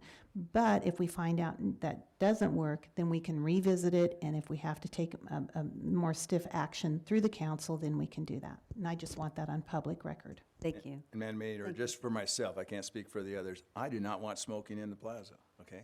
I just think this is a better process, so, okay. And Mayor Kling, I would also follow up on that. I would be more than happy to be the one to work with Claire as far as on what the signs need to say and where they're placed. Thanks, Randy. Thank you. Oh, Oh. okay, go ahead. We'll take the vote. Okay, roll call. Brunner, No. Levi, No. Haverfield, No. Skog, No. Rodriguez, Yes. Hogaboom. Yes. Okay, and you are welcome to come up with, would you like to make your Does it motion need to now? be an action item? guess? I would Okay. encourage an action item. Make a, I guess, to call for a vote would speak with authority at DC as far as where we Madam are on the Mayor? vote. That, yes? You probably should not. Oh, we can't do that Yeah, because, oh, Because it hasn't been agendized as an action item. Oh, I okay. think it sounds like the next logical step is for the city to go and discuss this with NDC. And I think staff gets it, and so we'll figure it out. And then we can bring it back for further discussion as an agenda item. thank you. Mayor Thank Kling, All right. question for council, for legal. How can we have two NDC individual commissioners on this council that have already stated they're going to vote in that direction? I'm not sure, I'm not sure I understand the question. They're expressing kind of what their opinions are about this issue in general, and that's That's certainly. correct. Before going to an action, have an NDC hearing. Well, It's not? it wouldn't be a public hearing, no. Okay. I just want to clarify. Mayor, and I have a question for legal too.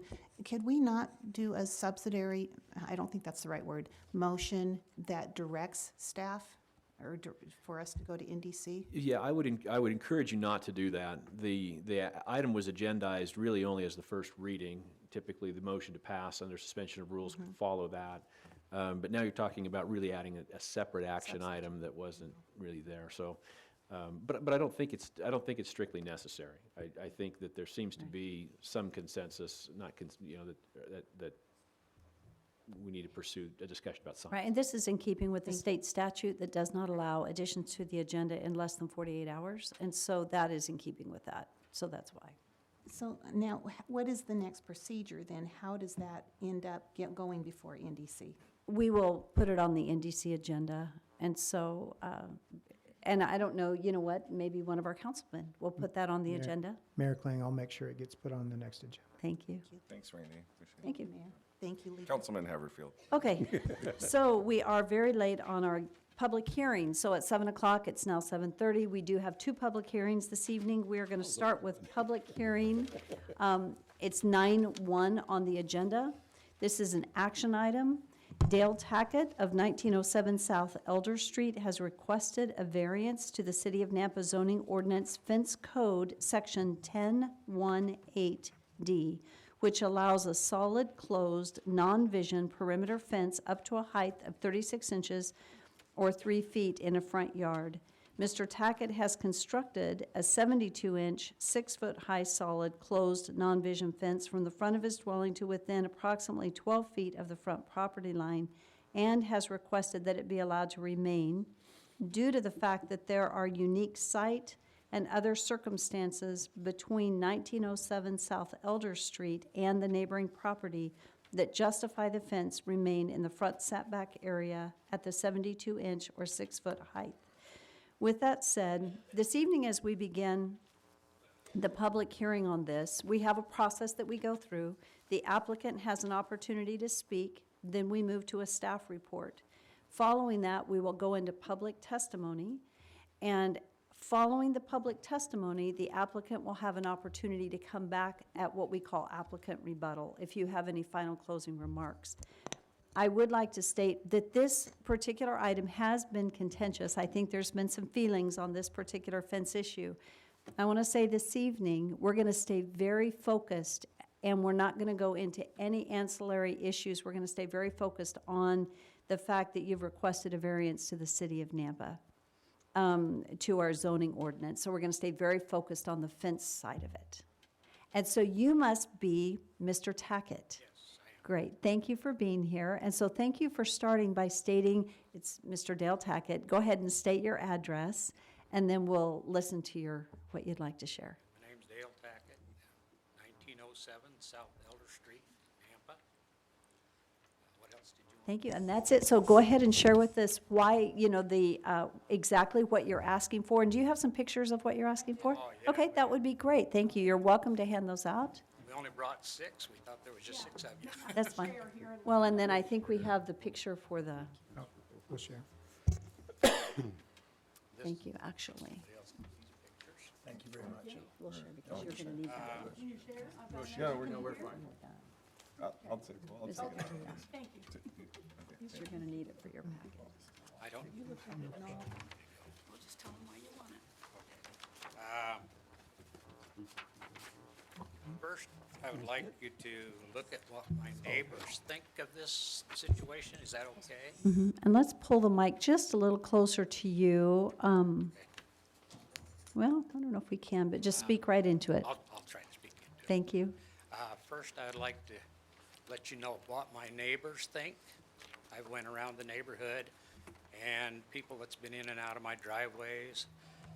And y'all have some of the letters there? Oh, the letters. The letter from the neighbors? Yes. I'd like you to kind of look through those. And that gives you an idea of what the neighbors think. Is that okay? I've never done one of these before. That's okay. You're doing great. So just go for it. Yes. Just, if there's something I'm doing wrong, just tell me. We will let you know. Okay, so, and this particular one here was just yesterday, and I got attacked with their son again yesterday. Okay. Um, And so you'll have to go ahead. Are you wanting to give these to us so that we have? I want to show you which one. Oh, okay. And all the others. Okay. And then go ahead and stay right there with your mic so that we're catching you on microphone. Okay. Thank you. Then, if you should have 2 lists of my neighbors that all, and you see what it says at the top of the first one.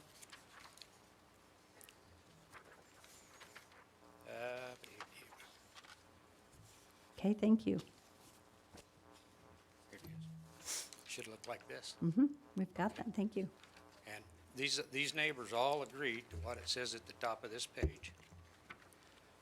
It's hard to argue with that many people. Okay. Now, do we want to go to my pictures next?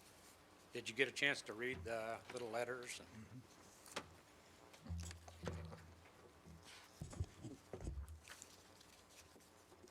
Okay. This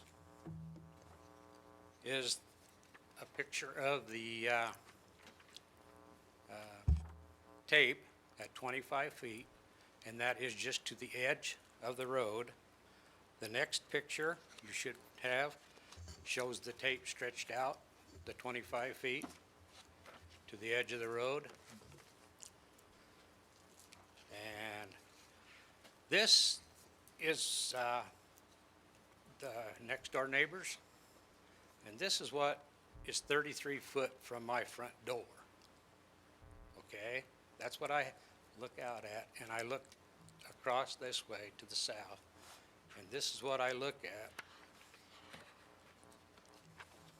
I think Mr. Tackett, if maybe we have these pictures for the sake of the crowd following along, is it okay to That would request be that they great be if, placed on? Norm, thank you for assisting by Thanks. putting those on as he lays them out and speaks to them. Thank you. This is a public hearing, right? Yeah. Thank you.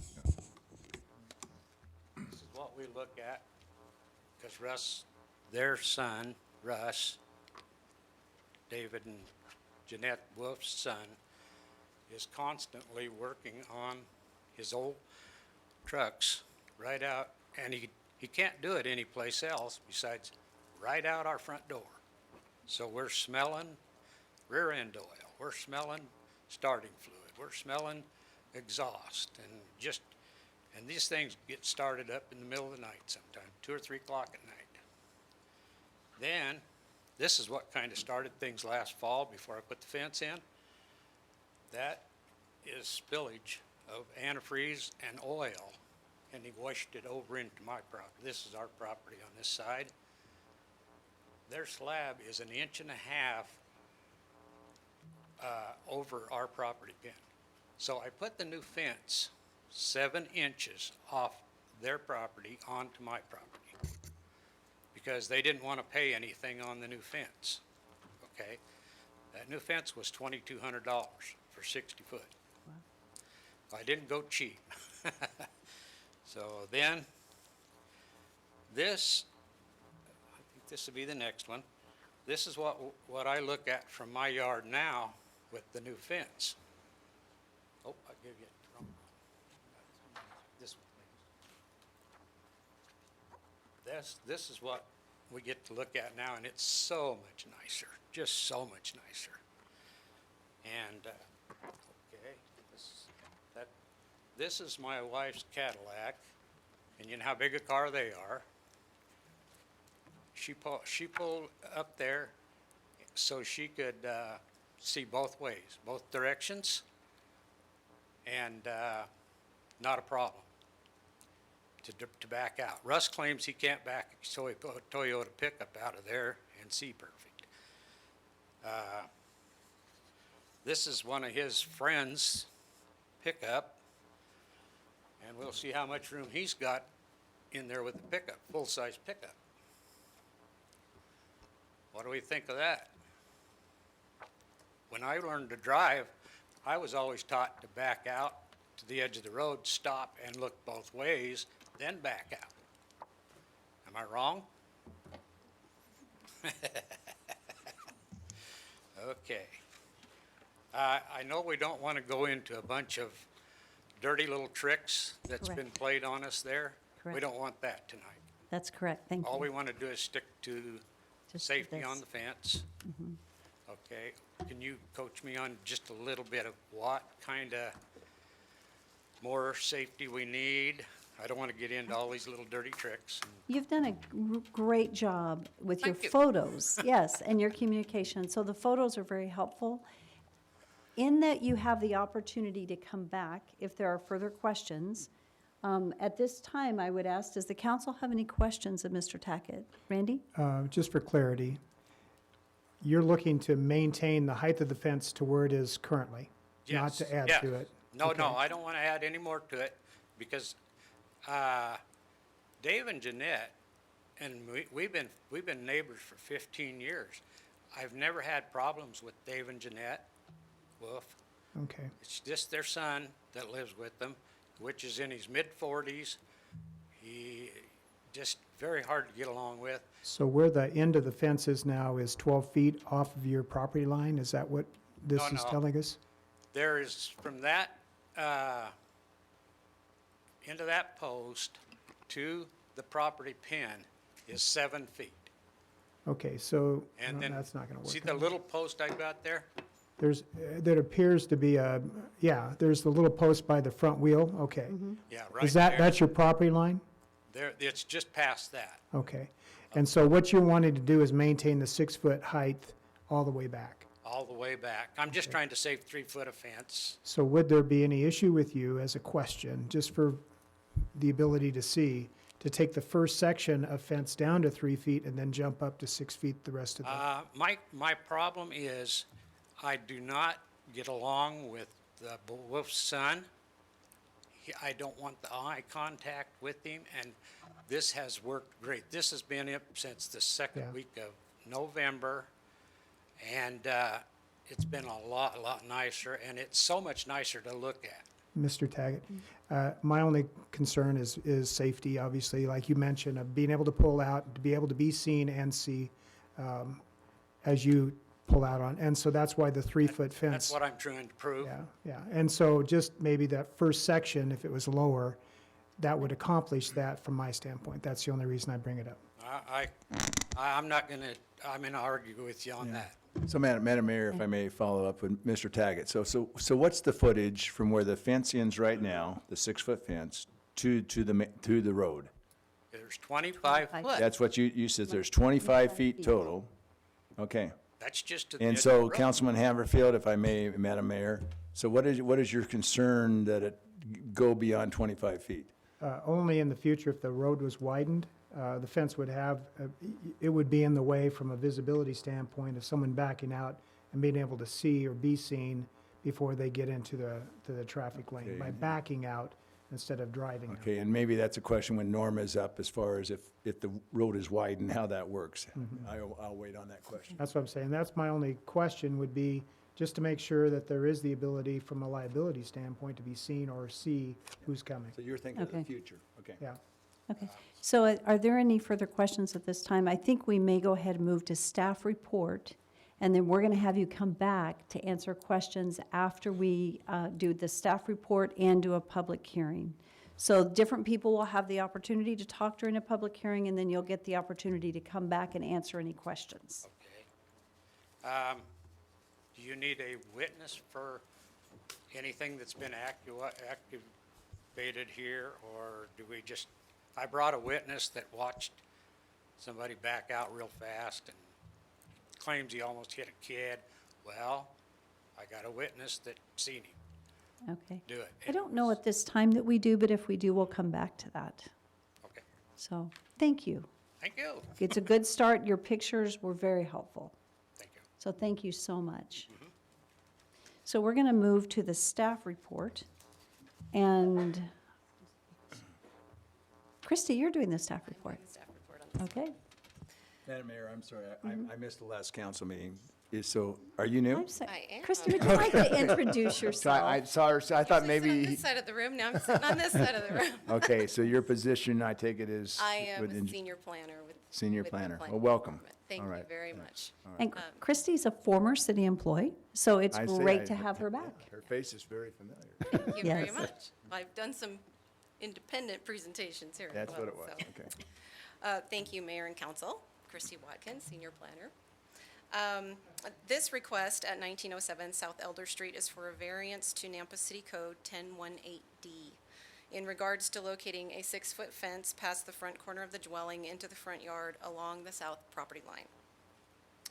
According to Nampa City Code 1018D, on the interior side of a lot, non-vision fences at the height of 36 inches may be built in the required front yard setback, and non-vision fences at the height of 72 inches may be built from a point behind the front of the dwelling unit. In this case, a fence has already been constructed in the front yard of the dwelling, approximately 12 feet from the property line. And that would be approximately 25 feet from the edge of the roadway. So I don't know if you can tell from these pictures, there's no sidewalks, curb gutter sidewalk in place here. So the right-of-way and the property line would essentially be the same. That 12 and a half feet is still beyond the required 7.5-foot vision triangle that we have in our standards. So the vision clearance is not so much of an issue as we might assume. City Council may grant a variance with respect to fences and walls, front yard, rear yard, side yards, and outdoor living areas as the variance is applied for, or in a modified form if the council determines that it meets the intent outlined in the code that applies to variances 1024-2. And may grant variances for the waiver of required front yard setbacks for fences, walls, or hedges based on a substitute plan, which this would be the substitute plan. The plan must provide adequate vision clearance for the vehicles, both passing on the street and those leaving the site, not be detrimental to the public health, safety, or welfare, or be materially hazardous to the properties or improvements in the vicinity. Nampa Code Enforcement does currently have 2 cases open with this property, but was unable to discuss them with us until they are resolved. They did say that this application was in an effort to resolve one of those cases. We also received some letters today, which were in front of you, 2 for the fence and 1 against the fence. Staff finds that this request does not appear to grant any special privileges that are inconsistent with the surrounding area. It meets the required vision clearances and is not detrimental to public health, safety, and welfare. It is constructed of an appropriate vinyl fencing material, and we have no concerns with granting this variance. So if you have any questions, I will stand for those now. So just to restate, I understand that this falls within our safety perimeters. Yes. As they are outlined Yes. within the city. Mayor, our code states that we would require a 7.5-foot vision triangle. And that's measured from what would essentially be the face of curb, which would be the edge of pavement in this case, 7.5 feet back. This is 25 feet from the edge of pavement. If it were to be extended and the sidewalk were to be put in, it would still be 12 feet behind the property line. So it does not encroach in that 7.5 feet. Thank you for that clarity. I appreciate it. So that answers my question, so thank you. Okay. Okay, are there any other questions Mayor Kling, for staff? Christie, just, again, just to make sure, vision triangles out of residential driveways are different than corners of intersections, which is 25 feet, correct? You said 7 feet on the vision triangle. Mayor, Councilman Haberfield, for the purpose of fences and hedges, we usually measure from, whether it's a corner intersection or a driveway intersection, we'll usually measure that 7.5 feet to the edge of the fence. Okay, but normally those hedges, those fences are 3 foot tall. They're not 6 feet tall, otherwise they become I just want to make sure that we're not stepping to well, there you go. You'll be able to answer that. Thank you. Mayor, Councilman Haverfield, you are correct. The vision triangle at a public intersection of streets is different than what is specified in our codes for the adjacent driveways and stuff. Okay, that's what I was trying to clear up. In my mind, I'm seeing 25 feet, which is the common vision triangle for an intersection. So if it's less than that in residential developments, I just wasn't aware of it. Thank you. Are there any other questions before we move to public hearing? Thank you. Thank you. Appreciate it. Okay, so this is a public hearing, and we do have a few people signed up. The first person that we have signed up is Sue Shandbeck. Sue, are you here? Thank you. Would you like to, are you wanting to testify, or are you just wanting to note that you're in support?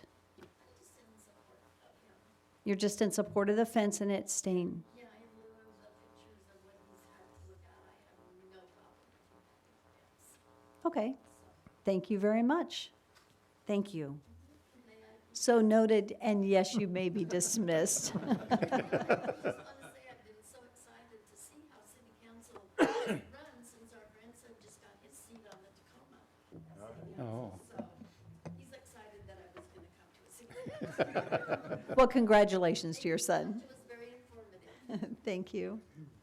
The other person that has signed up also in support is Steve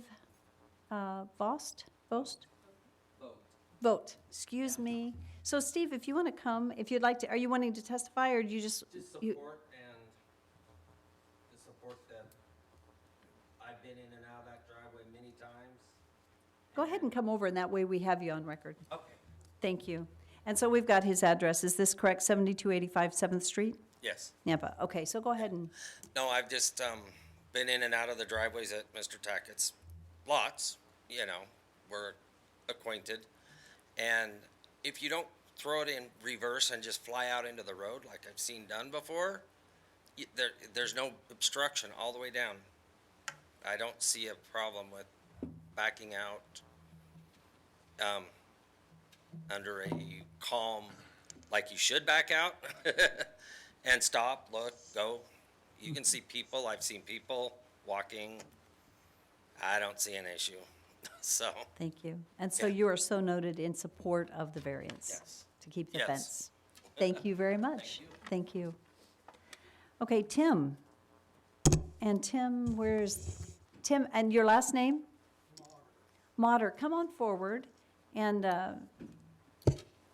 I've got your, I'll let you state your address, just because I may get it incorrect here. 1922 South Elder. South I Elder. live catty corner from Mr. Tackett. I'm the one that he asked to show up as a witness. We helped measure out the fence. I've witnessed Russell, I believe is his name, or Russ, the son, backing out with his truck at tremendous speed. One of the things that Russ was concerned with was almost hitting a minor, I guess it would be. He was one of the school kids walking down the street. The kid walked down the street in front of Russ's house, going from south to north.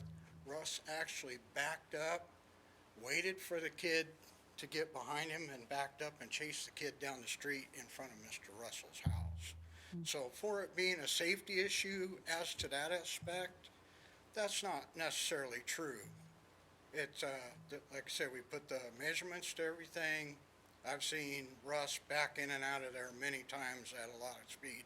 After he almost hit the kid, he came down by my house, saw me out front, yelling out at me that if I hit that kid, it's Dale's fault, you know, that's all on Dale, that's not on me. Well, I'm like Dale. When I was taught to drive, you were supposed to be in control of your vehicle. You're supposed to be observing everything around you, not chasing a juvenile down the street with the back of your truck. And that's all, and all I wanted to know. Thank you. Thank you for coming, and so we've got you so noted in support of. Okay, yeah. Thank you very much.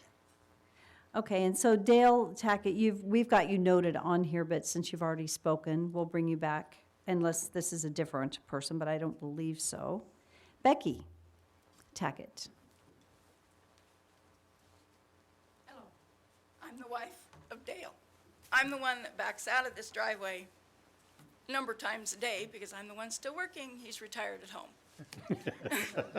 So I'm the guilty party on our end. But I back out every day, at least 4 times, in and out. I have no problems, and I drive a truck as big as this one. As you've seen, I also have a car that drives back and forth out of the driveway. I support my husband. I'm sorry, I support this fence for the reason it was put in. It's a very nice-looking fence. We don't want to cut it down, but there was a reason it was put up. Thank you. Thank you. And then James Brent? In support. Okay. Thank you. So we do not have anyone else signed up to testify in support or in opposition of. Is there anyone in the audience that had intended to testify tonight that did not get signed up? Okay. Thank you for coming forward and stating your name and your address, and if you're in support of or oppose.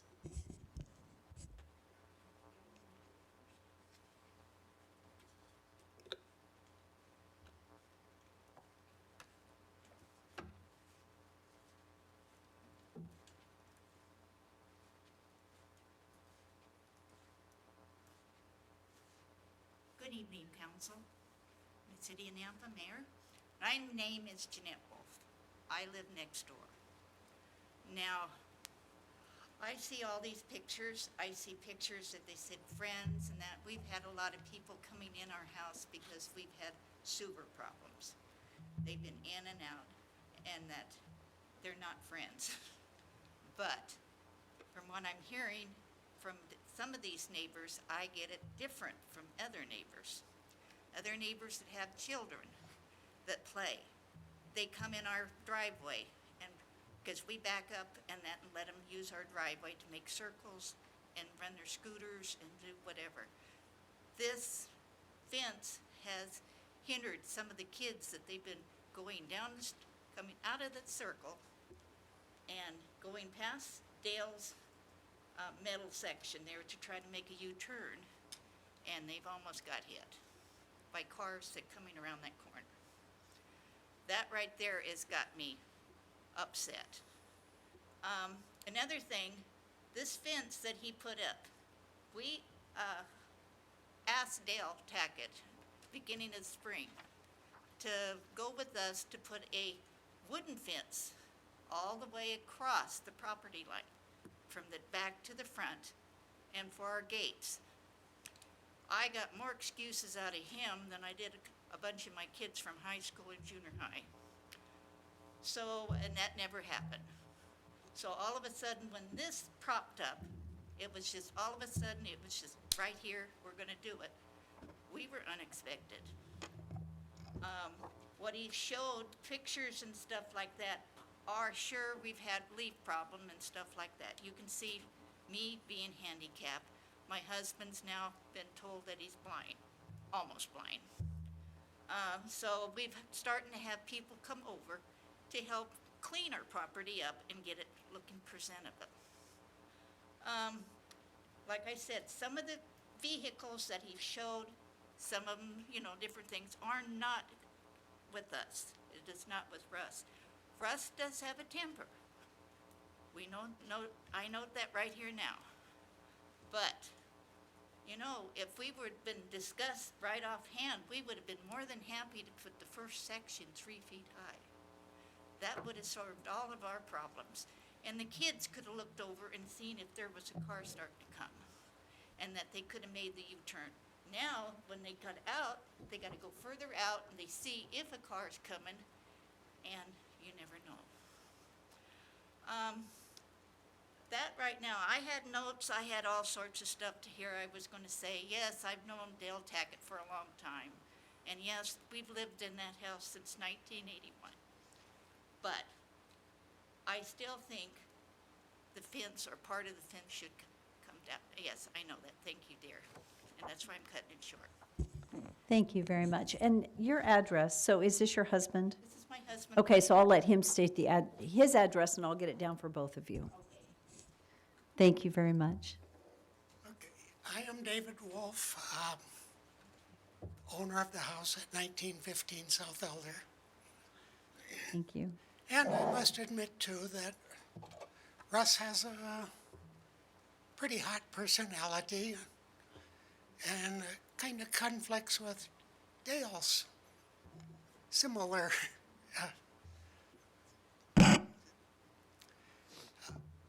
But some points I wanted to bring up. Wrote this out earlier today, and it says, I think the fence turned out looking very good, and it does block some of the boisterous evening chatter and cackling. However, as we found out, not enough. I am nearly blind. Had diabetic retinopathy and laser surgery. Madam Mayor, is it okay, appropriate for someone to read that for him? Would you like someone to read it for you? No, I can just ad-lib through most of it.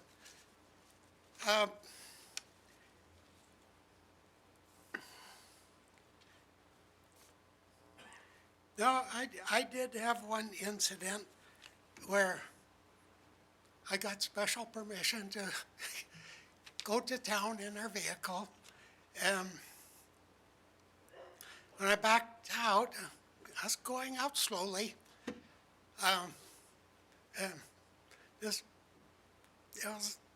Went out, spotted a bicyclist, adult male, and with a helmet and everything, but he was just straddling his bicycle, waiting for me, and motioning to go on. And I guess I've never learned how to say I'm sorry in sign language, so I had a problem with that. But another problem we're having, nothing has occurred from it, But there are people that turn off of Sunny Ridge Road onto Main, and then jog up and turn back onto Main, and then down Elder to try to bypass the traffic signal and get where they're going quicker. And some of them drive very quickly. So, okay. So with these little bits of information, I move that the fence be brought into compliance. I do not wish to see this case used as a precedent for anybody else's problems. Great. Okay, Thank you very much. We appreciate you taking this opportunity to share. thank you. Thank you. Okay, was there any, Got one other item to mention that's unrelated. It's about time to get a sewer system from Main Street heading south on Elder. okay. We have a flooded drain field, and it is causing us quite a problem. So we need to make note. Oh. Okay. So noted. So was there anyone else that had intended to testify on behalf or in opposition to this public hearing today? Okay, seeing none, there is an opportunity for the applicant to come back and to answer any questions that were brought up. I don't know if there were any statements made or anything. Do you have any closing comments?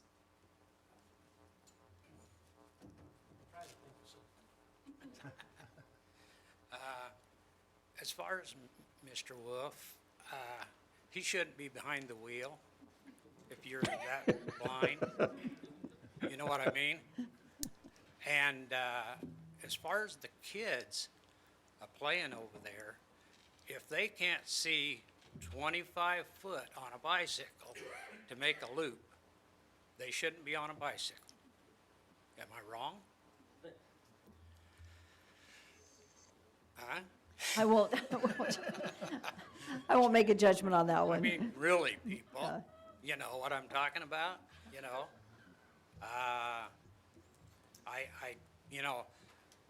Like I said, I've never had a problem with Dave and Jeanette. We're still, but the boy has got us where we cannot talk to them. I can't go on their ground. Tim, that was up here a little while ago, was helping me find a pin out there one day, and my God, we was on the road right away, and he come out there, the boy, and told Tim to get the heck off. He was only like this close on their slab, and my pin sits underneath their concrete slab. They poured their concrete over top of our pin. So, he told him to get off that property. So we'll stay real focused on fence variance. I'm trying. And so I know you're doing good. I've got a lot of dirty tricks. I know. We won't go there I tonight, mean, though. almost 15 years of dirty little tricks been pulled on. You know what our intent will be? Resolution with friends. So if we can come to resolution with friends, because relationships are important. But, again, we're not here for that. So, But what I want you to take into consideration is all these folks, my neighbors, that signed those papers. thank you. You did a They're all very good behind job. me. I never had any negative. And they wrote letters, and I don't know how much more you guys need. Yeah. But if you need more, I'll try. Okay. Well, thank you. You did very good in representing your case. So the question would be, does the council have any questions at this time? Okay, seeing none. Thank you so much. Thank you. Thank you. Madam Mayor, I'll make the motion to close public hearing. I'll second that. All in favor? Aye. Aye.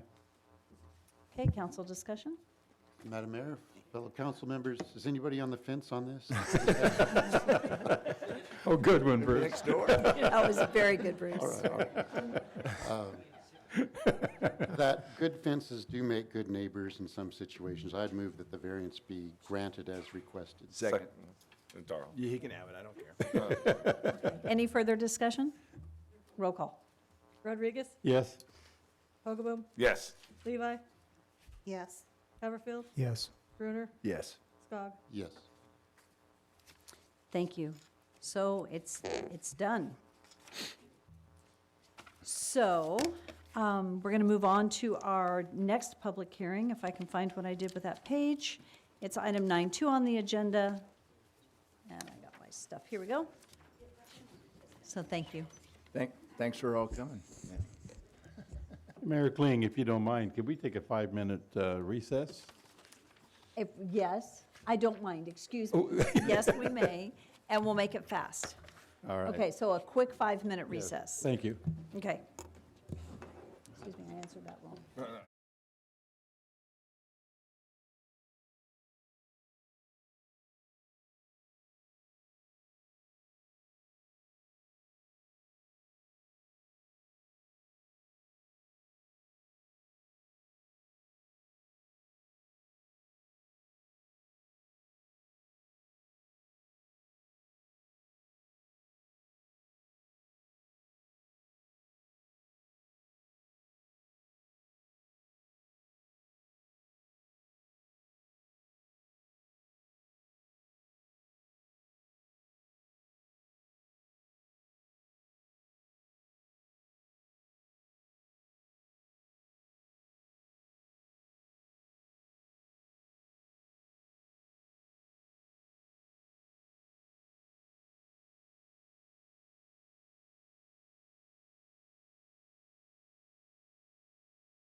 Well, it's me too. We start talking, and it's like, how do you get it done? I shouldn't put this down on there. Not good. I just called you the last one. Yes, you may. Thank you, sir. No, it's okay. I'll just work through it. While you're handing those out, I'll go ahead and get started. So the next action item in public hearing is an appeal of a Planning and Zoning Commission denial of a conditional use permit, CUP 0012918, Thank you, sir. for a 72-unit apartment project, 3 24-unit buildings in a community business zoning district at 16056 North Merchant Way. This is a 3.06 acre portion of the southwest quarter of Section 9, T3N R2WB M for James R. Wiley, APL 00082019. And the applicant? Thank you, and as you know, state your name and address, and Hi, thank you. James Wiley, 1676 North Clarendon Way, Eagle, Idaho, 83616. Madam Mayor, members of the council, we're bringing this forward to you today to try and get a resolution for this conditional use permit for multifamily within the BC zone. I'd like to point out that the BC zone does allow for multifamily with the CUP. So we've had some issues with the neighboring business and whether their noise will be a conflict with this apartment complex. We don't feel that it is going to be, but as per recommendation from planning and the Planning Commission, we did try and modify our plan showing a sound wall on our eastern property line, along with some more foliage, trees and shrubbery to try and help break up the noise from their side and to provide a little bit more security possibly for their business. The city staff has recommended that we put language in our lease stating that there will, the tenants will acknowledge that that there may be noise from either the highway or from the adjoining property, and we agree to do that.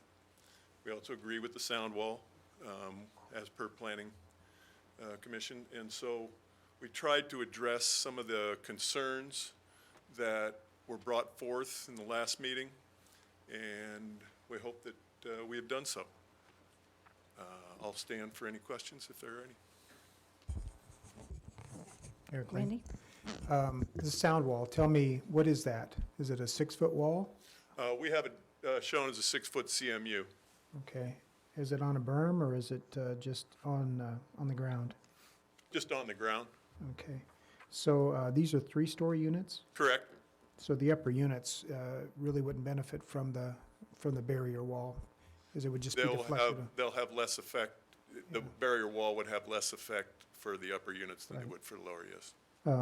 And personally, I mean, I don't have a problem with, I've done hotels in airport zones, so there's higher STC ratings. That's usually, the windows are tighter, the type of construction is more solid. So, I mean, there's ways to approach it from a standpoint of sound transmission that you'll have to look into, obviously, if you're really trying to be sensitive to the noise that's generated next door. But it sounds like you're moving down that path. It's just, And we are. We built the Fairfield Inn.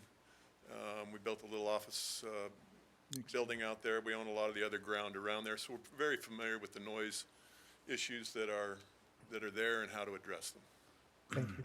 Thank you. Madam Mayor, Mr. Wiley. Certainly. I'm just, in reading through the packet, I thought that I see the barbecue area. This is a family, I mean, families can rent, so the small Certainly, kids? yes. So do you have a green area, a play area, somewhere in your plan? We don't have one currently, but we could expand that barbecue area and put. I mean, something I am there. very anytime there's a family-type situation, I know it's, it's not, I don't see the danger of the freeway. I know where this area is, but, yeah, if there's families involved, I think it's very, very important to have an area for kids that can gather together and be supervised, but in a play area, green area. So I would be, if I'm gonna say yes to this, I would like to have that be as part of the conditional use permit, so. And okay. we did discuss that in our original design and kind of kicked it back and forth, but if it's something that will get us approval, yes, we'll Okay, put it in. thanks. Mayor Kling, if I could. Mr. Wiley, you said a sand wall CMU. What is a CMU? Concrete masonry unit, or cement masonry unit, which one is it? I think it's Concrete. it's cinder block. Okay, so now we figured that out. How, actually, is there a level of sound is that a better wall? Or is it a cheap wall? I mean, because I have no idea what I'm talking about here. So a cedar fence will distract or help out somewhat on a noise, but the CMU, which is 8/8/16 block, 8 inches by 8 inches by 16 I inch see. block, with rebar in it, it's much better for noise. Oh, I see. So that's probably the high-level one we were talking about. It would be a very good level, yes. Okay, good. Thank you, sir. Are there any additional questions? As you're familiar with the process, we'll have you come back at the end for additional questions. Thank you. Thank you. Norm?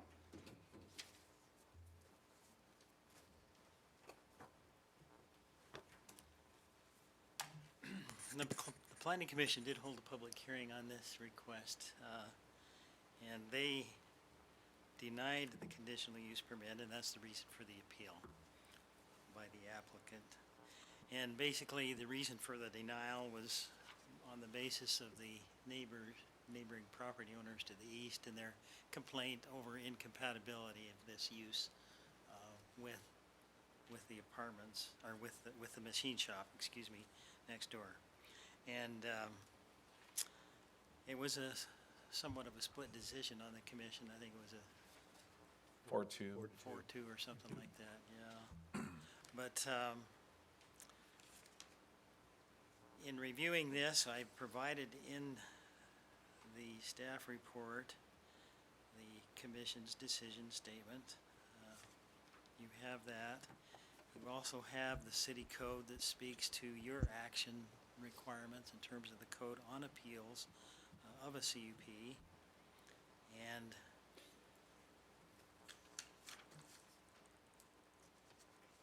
the applicant's opponents are here, I'm sure will be representing their views as they were stated at the commission meeting as well.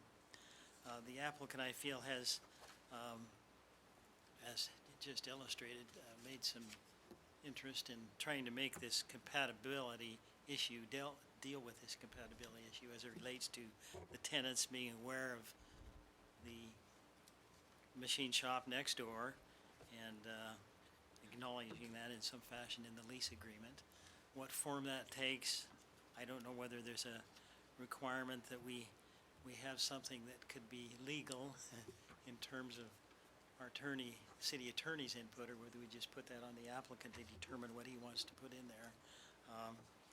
But I suggested in the staff report that the applicant shall provide in the lease agreement, notice to the apartment tenants regarding possible noise and unsightly appearance of the adjacent machine shop business to the east.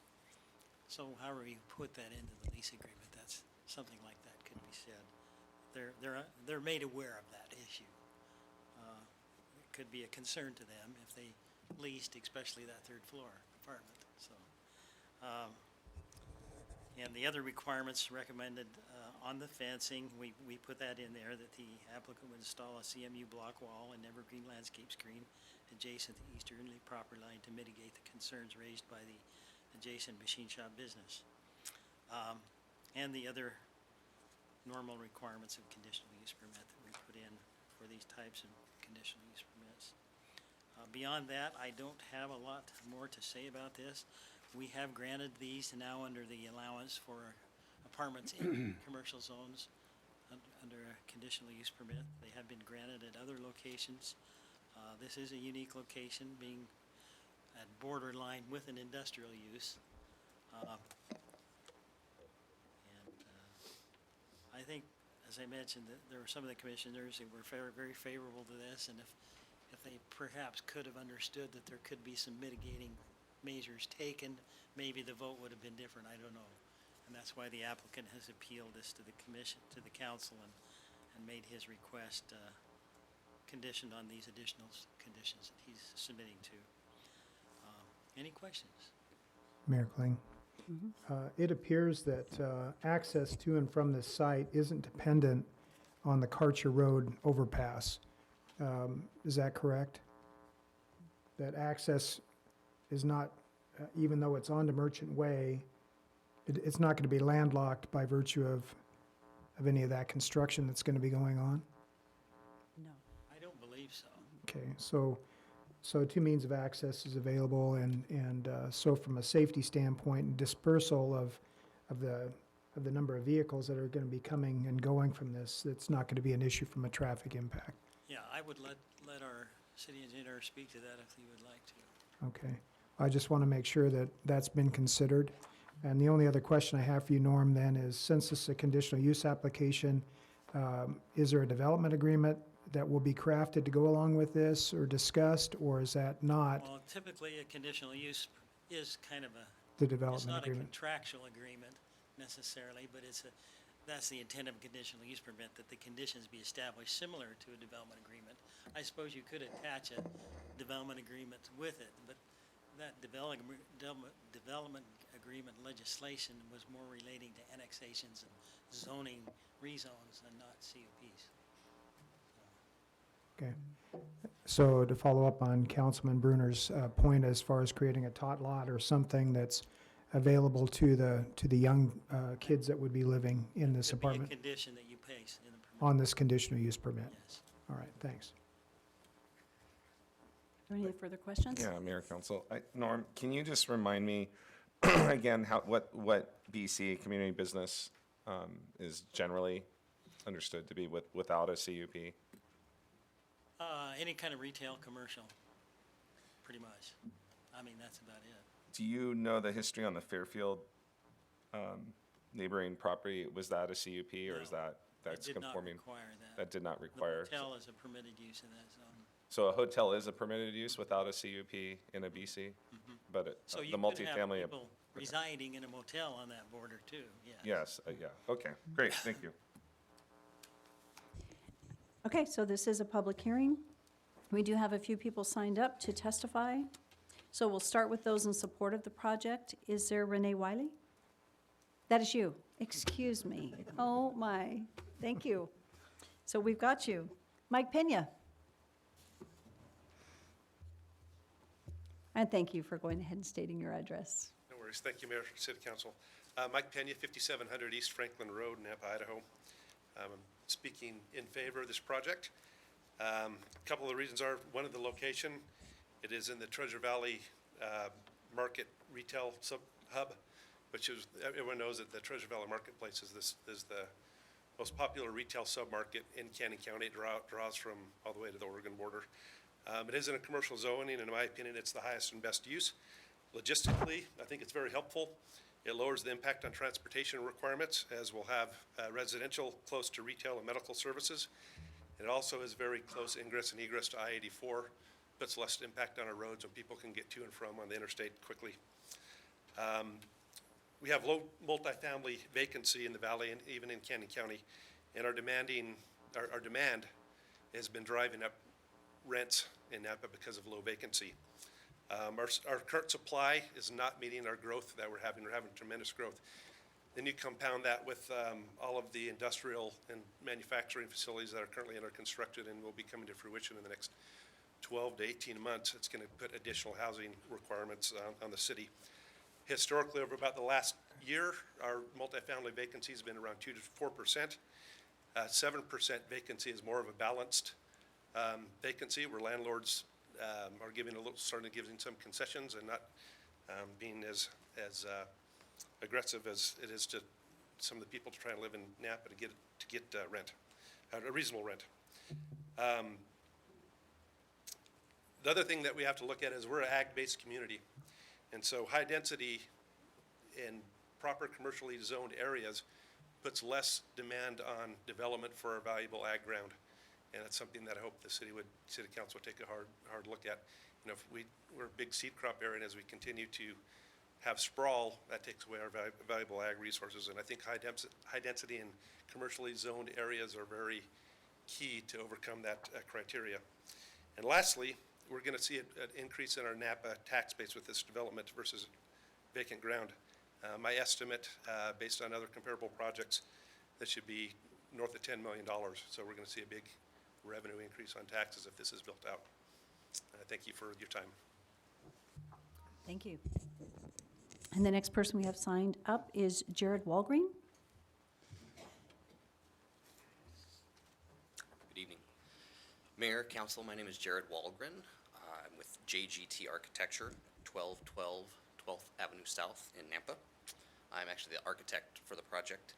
And I'd like to specifically discuss the comment number 2 from the Planning and Zoning decision, which states, quote, "The location, design, and site planning of the proposed 72-unit apartment complex will not be as attractive as the nature and of the use and its location and setting warrants."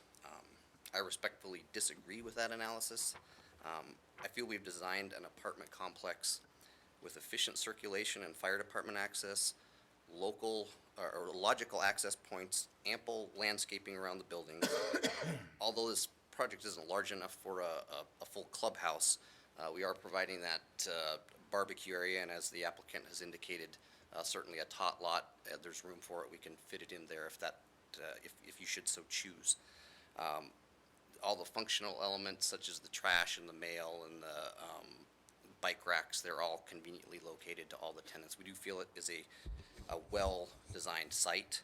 As has been mentioned, the biggest concern raised at the previous hearing was related to the perceived incompatibility of uses with the neighboring machine shop to the east. So in an effort to alleviate those concerns as much as possible, we're putting that CMU wall, which will act as the fence with evergreen landscape screening, various types of like a spruce and pine designs that will grow large and provide visual screening from their equipment in their yard. With respect to the buildings themselves, we've taken great care to provide a mix of siding types and paint colors, accent bands, and stone accent materials that will meet or exceed the design requirements of the BC zone. We have proposed jogs and returns within the building footprint and changes in the roof line to provide visual interest and strong shadow lines. It will be a very attractive apartment project.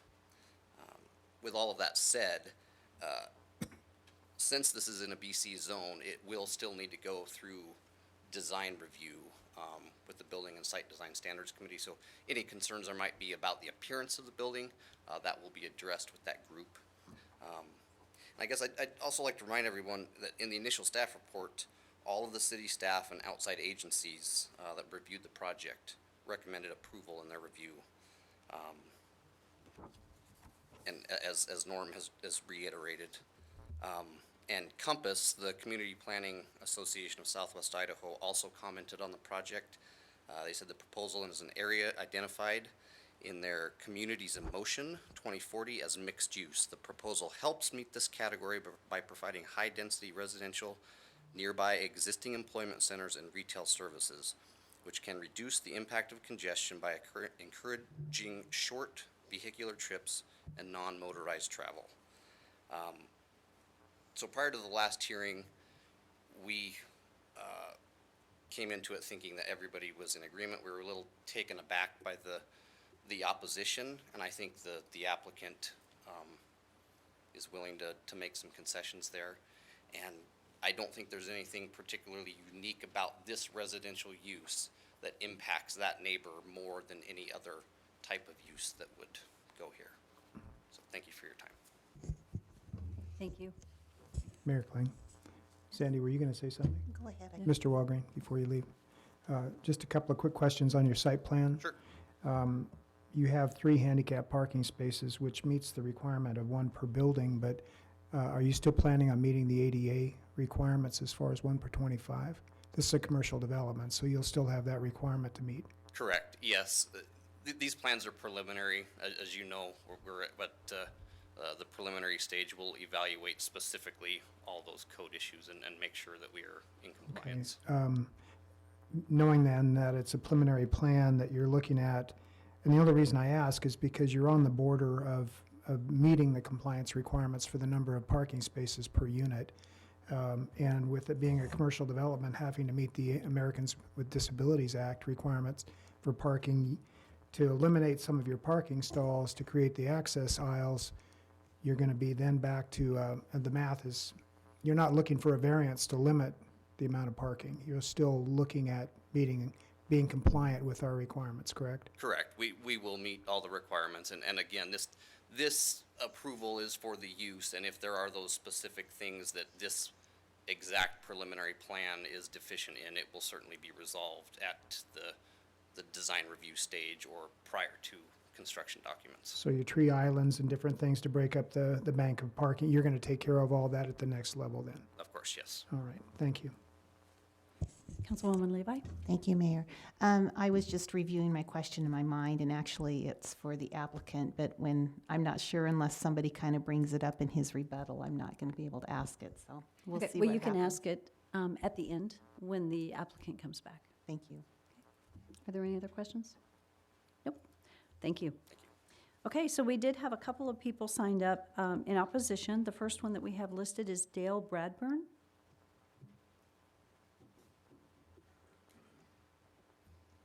Dale, thank you for going ahead and restating your name and your address.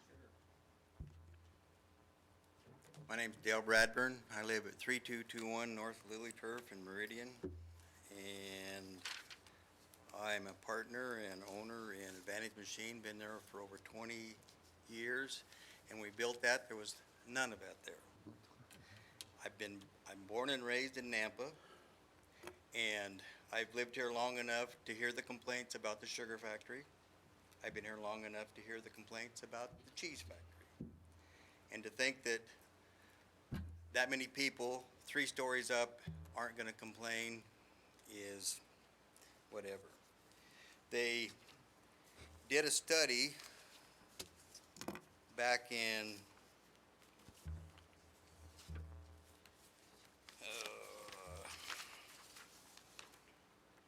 2007 for the same complex, only they was going to put in a bank, a lube shop, a hotel, and they did a study on the traffic, which no one's done a study on the traffic for this particular deal, but want me to read what the study said, or you want to read it? Go ahead. It said, the intersection of the Karcher Connector and Midland Boulevard will not operate at an acceptable LOS under total PM peak hours traffic conditions for the year 2008. And since 2008 and now, it's way worse than it was then. If you don't believe me, try to get out of our driveway over there to shop. I don't understand how this particular place could be a good place to put that many apartments. It's going to have to park that many cars. It's going to have to leave.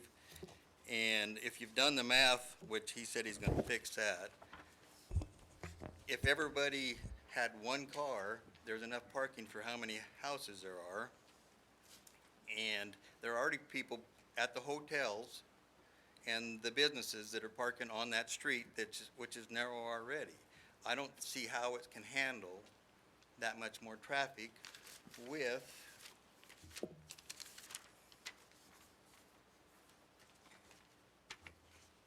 that's a road structure there.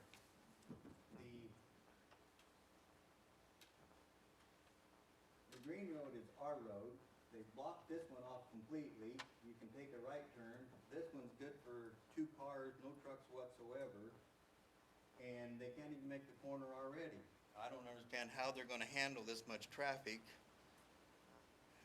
on that little road there unless they do a massive amount of work on the road to handle that much traffic. But again, he said he had that all figured out and they was gonna handle that. And that and the noise that we're worried about. And this is my final concern, now that I've lost my deal. I was under the understanding that the first meeting that we had, that they had to meet 3 criterias. And that was to, the location, size, and design of the 72 apartment project will be reasonably compatible and it won't affect anybody around us. And the third one was, it will enhance the successful operation of the surrounding area. And then at the last of the meeting, at the end of it, sure.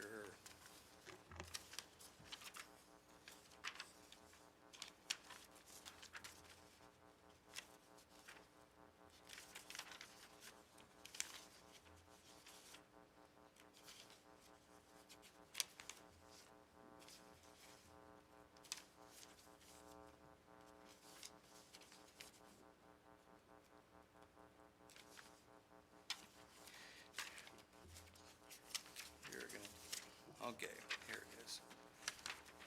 They rejected it for the same 2 of the 3 reasons. And short of a sound barrier, I don't see where they've really changed anything. So I guess I'm confused why they're even having the meeting at all. Got any questions? I don't see any at this time. Thank you very much. Thank you. So the next person that we have signed up in opposition is Andy Bloomquist.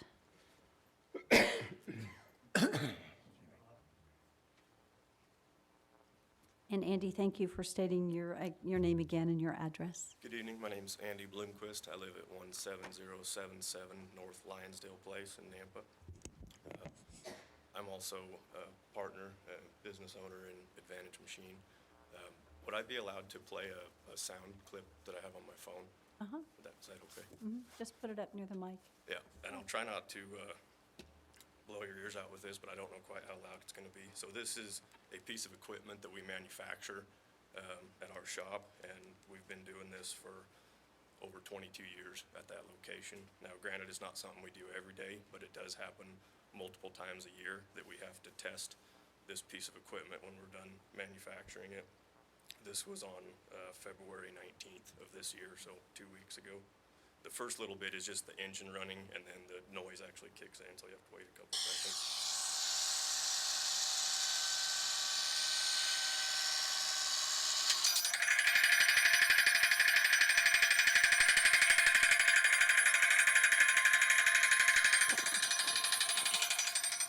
I won't play the whole thing because it's And just... how long does that take place? So every machine like that we finish, we test them for about an hour, and it's not an hour nonstop. It's 30 to 45 seconds of that, and then, stop, adjust stuff, check pressures, check for leaks, some other things.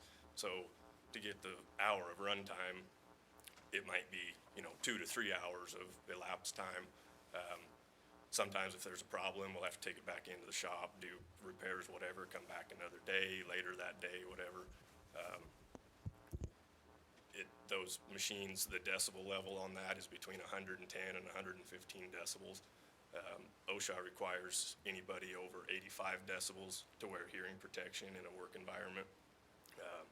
We advise all of our customers on these machines that anybody working within a 100-foot radius of the machine to wear ear protection, just for that reason. The way our yard is laid out, we couldn't possibly get farther than that away from where these buildings are going to be. And right now, where I test these machines is on the far opposite side of our property, but they're still very loud. And I mean, if somebody moved in right next to me and started doing that, I would have a problem with it. Especially if there's children, sleeping, whatever, during the day. We don't do this at night, nothing like that, but even if you were sitting on your couch trying to watch TV, that would be, I feel, pretty disruptive to somebody in an apartment or a house or anything else for that matter. My concern is what are we going to have to do to protect ourselves from the complaints and stuff in the future. I mean, how much time, money are we gonna have to outlay to protect our business that's been established there for a long time? And that's my concern, is how it's gonna affect us down the road. Madam Mayor, may I interrupt just to confirmation? Thanks for providing the sound. So you said it doesn't happen all the time. This was on February 19th. So would you say on an average in a 12-month basis, how many times is this itself going to happen?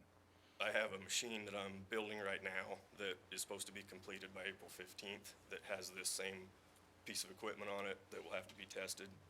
I've got a contract for another machine after that that will be done by around August 31st. So I guess the maximum, I mean, I realize you want to do this as much as possible. You're making money, right? Money, yes. Yeah, so I mean, like, for instance, last year, how many times would you say this happened? I believe last year I tested 4 of those machines over the course of the year. 4, and the one I and expect I know you said, but the window of time, it stops, goes, the window of time, any one testing time is how long again, approximately?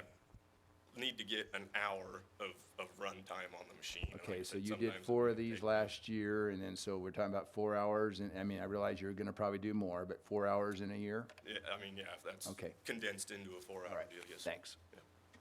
Mayor? Yes. Thank you.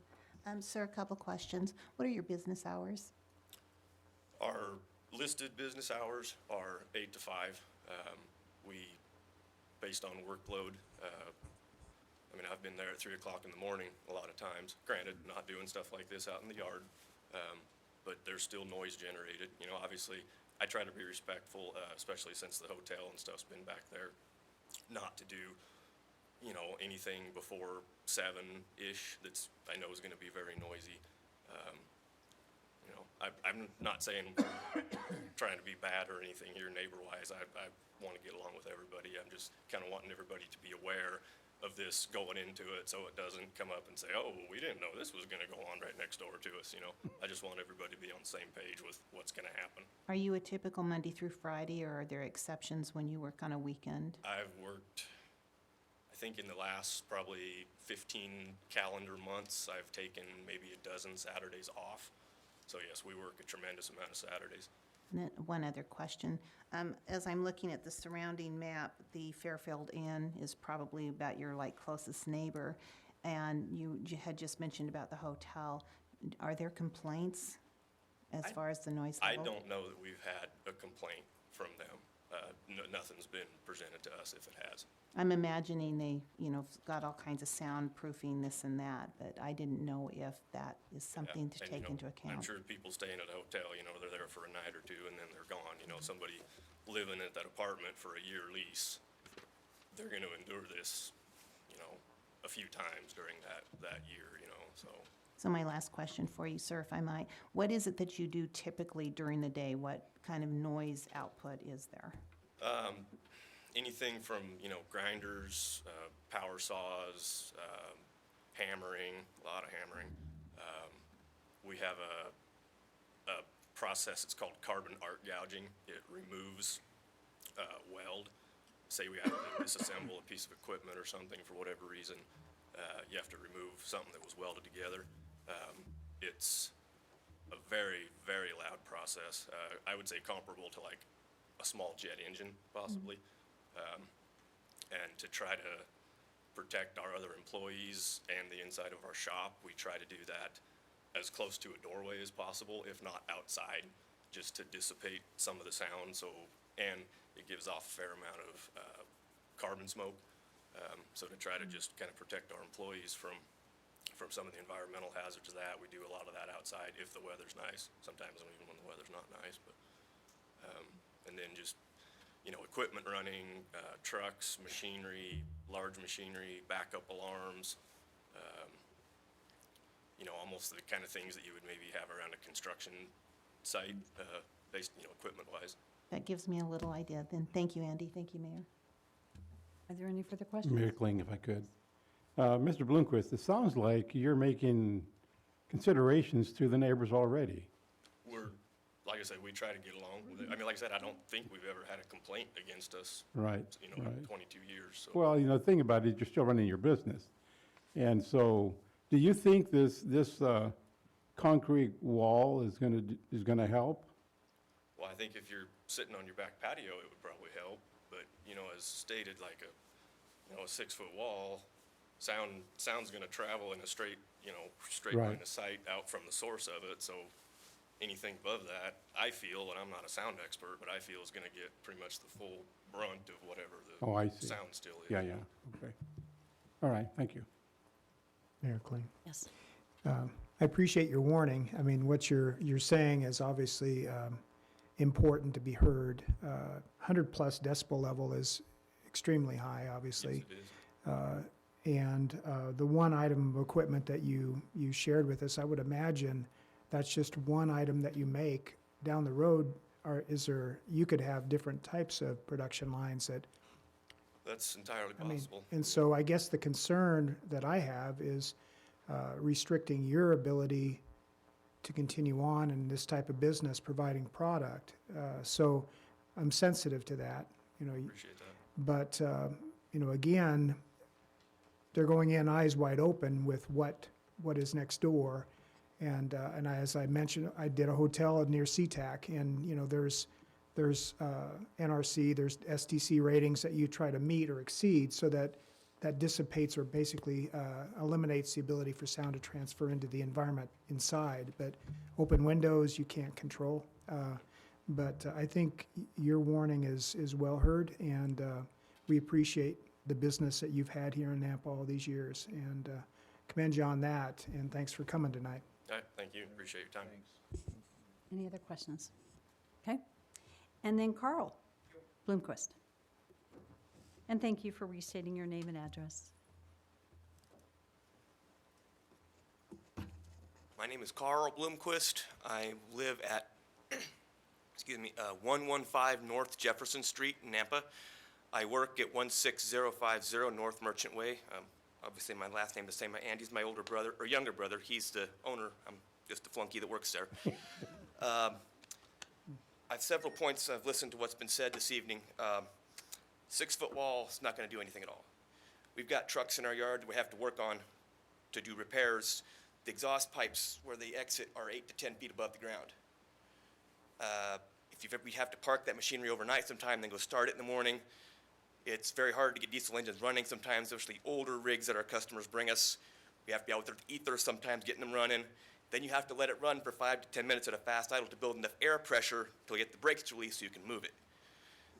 And this is at 8 o'clock in the morning. We have vendors bringing us material to unload. Literally, they're waiting at the gate when we get there at 8 o'clock in the morning. So we have to get out there with the forklift to unload it. The forklift also has a backup alarm, which is mandated by OSHA to be over 100 decibels. And we're out in the yard with that thing all day long, loading, unloading stuff for customers, moving stuff around for material to work on.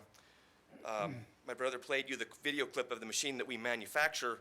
That's not the only machine we work on. We do maintenance and repair on a wide variety of machinery. Last summer, we had a well drilling rig at our shop for over a month we worked on. Councilman Bruner wanted to know, well, how many times a year do you make this horrible noise? That well drilling rig was at our shop for a month, and there was time we started that thing 5 or 6 times a day. It had a 600 horsepower diesel V8 on it that we ran at part throttle for half an hour to an hour at a time for days on end. So the machine he played you the sound of is not the only thing that we work on. We have tractors that we work on, like I said, well drilling rigs, various types of trucks that have different attachments on them that we have to test sometimes as well. Cranes. The well drilling rig had a tower that stood up 40 feet we had in the air for a month, and it was laid down, then it stood up and laid down, stood up. It was, I worked in the shop. I worked there for 10 years. When that thing ran, it irritated me. I had to wear earmuffs in the shop, and I'm in the building, and it's outside the building. There's just a lot of things that we have to do. Like my brother mentioned, it's much like a construction area, and it is. We work on a lot of construction equipment, excavators, front-end loaders, that kind of thing. And I feel like the mitigation that they've talked about is not going to do the job. And even though they put in their lease language about, well, you have to be aware of this, when mom's baby gets woke up at 2 o'clock in the afternoon because she just put down for a nap because I started the backhoe or the forklift for the backup alarm, she's not going to remember what she signed in that lease. She's going to call the police and have them out there to stop from what we're doing. The fellow mentioned that we are a seed and ag industry. That's who we work for as farmers. If you run us out of business, they're gonna have no place to get their stuff worked on. Or if we can't work on it, well, we can't work on it because, they're made us noise, so I'm out of time. Thank you. Thank you. I have a question, Mayor. Okay. So, Mr. Bloomley, what you're saying basically is build at your own risk, apparently. Because Entirely, you yes. guys are all there, you're already there. We've been there for, like my brother said, over 20 Right, years. right. And like he said, we've never had any complaints. We've never had anybody call the police on us to report a violation or noise, any kind of, dust, anything like that. But literally, if I can go back to this one picture. This is the situation as it exists now. This long red building here is where we store our plate and sheet metal. I have to go in there with the forklift multiple times a day to get plate and sheet metal with that 100 decibel backup alarm, sometimes first thing in the morning. And if you compare these two pictures, where they have, I don't know if I can get that close enough, but where they have the backs of their apartments is right behind that. So Okay, thank you. that's the deal. Thank you. Any further questions? Thank you very much. Thank you very much for your time. Thank you. So these are the only people that I have signed up this evening. Is there anyone here that had intended to testify both either in support or opposition? Go ahead. Thank you for stating your name, your address, and if you're supporting or opposing. Darrell Rothstein, 11621 Alamo Lane, Namp, Idaho. I'll keep this short so we can get the chiefs home. I've always wanted to say this, when they testify in favor, most likely they're profiting from it. I work for Advantage Machine, very great business, I've known them for over 30 years. I know I'll have a job if the apartment building goes up, I don't profit from it at all. But I've been around Nampa my whole life, and there's been a few mistakes mixing residential with commercial and industrial. You're well aware of those mistakes. And I would just like for this group to try to stop those mistakes for the future. As they said in the planning and zoning meeting, they didn't think it was a good fit. And that's my point. I don't think it's a good fit. We have Nampa Paving, Amalgamated Sugar, our little business. I don't think it's the right place. So that's the only thing I want to say. Thank you. Thank you for coming forward. Anyone have any questions?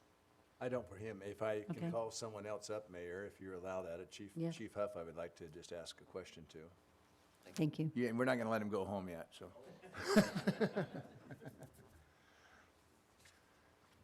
So Chief, let's just play out this scenario then. And I think that was very good as far as commenting. I have 2 young grandkids, live next door, so I know their nap time is important. And, but so 2 o'clock in the afternoon, you get a call from mom and said, I can't take this anymore. I got noise over here, I got a child over here that can't get to sleep. Napa Police does what? 2 in the afternoon? Napa Police does what? Probably not gonna do. a I whole know lot. there's sound ordinances for later in the night. I For later in understand. the evening, I mean, we would go talk to the business and stuff, but So otherwise, so my point is from what I'm hearing, you're not gonna affect these folks from doing their business. we can't. Okay, thanks. Thank you. Okay, so was there anyone else that had intended to testify? Okay, seeing none, this is the opportunity for the applicant to come back. And so, Mr. Wiley, this would be your opportunity to come back and respond to the comments and questions. Madam Mayor, members of the council, I'd like to point out a couple things that have been said.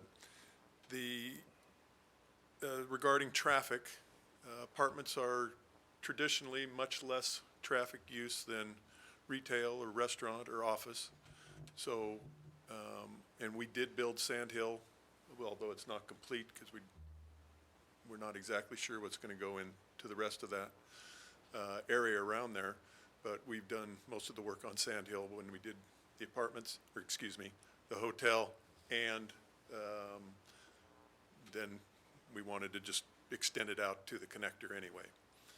So we've done that. In the BC zone, which is what this is zoned, we're not allowed, there are some light industrial uses, but very minimal. So we're basically, unless the property is rezoned, we can't do the light industrial use that our neighbors are doing. So we could put up an office, we could put up a hotel, that would mean more traffic, and we'd still be having the same situations or same noise considerations as that has been brought up here today. We have not had any noise complaints at the hotel from them. And I'll stand for any questions, and I request your affirmative vote. Mayor? Councilwoman Levi. Sir, I was just kind of curious. I'm looking at the apartments and I'm looking at the different size ranges. And we had heard from one of those giving testimony that we needed housing. Obviously, I don't believe the word affordable entered the equation, but I'm going to bring that in.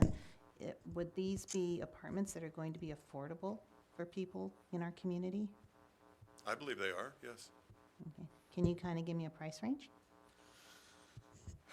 800 to 1,000, maybe 1,100 for the 3 bedrooms. Thank you. Mayor Kling? Yes. So are you planning on holding these yourself and renting them out?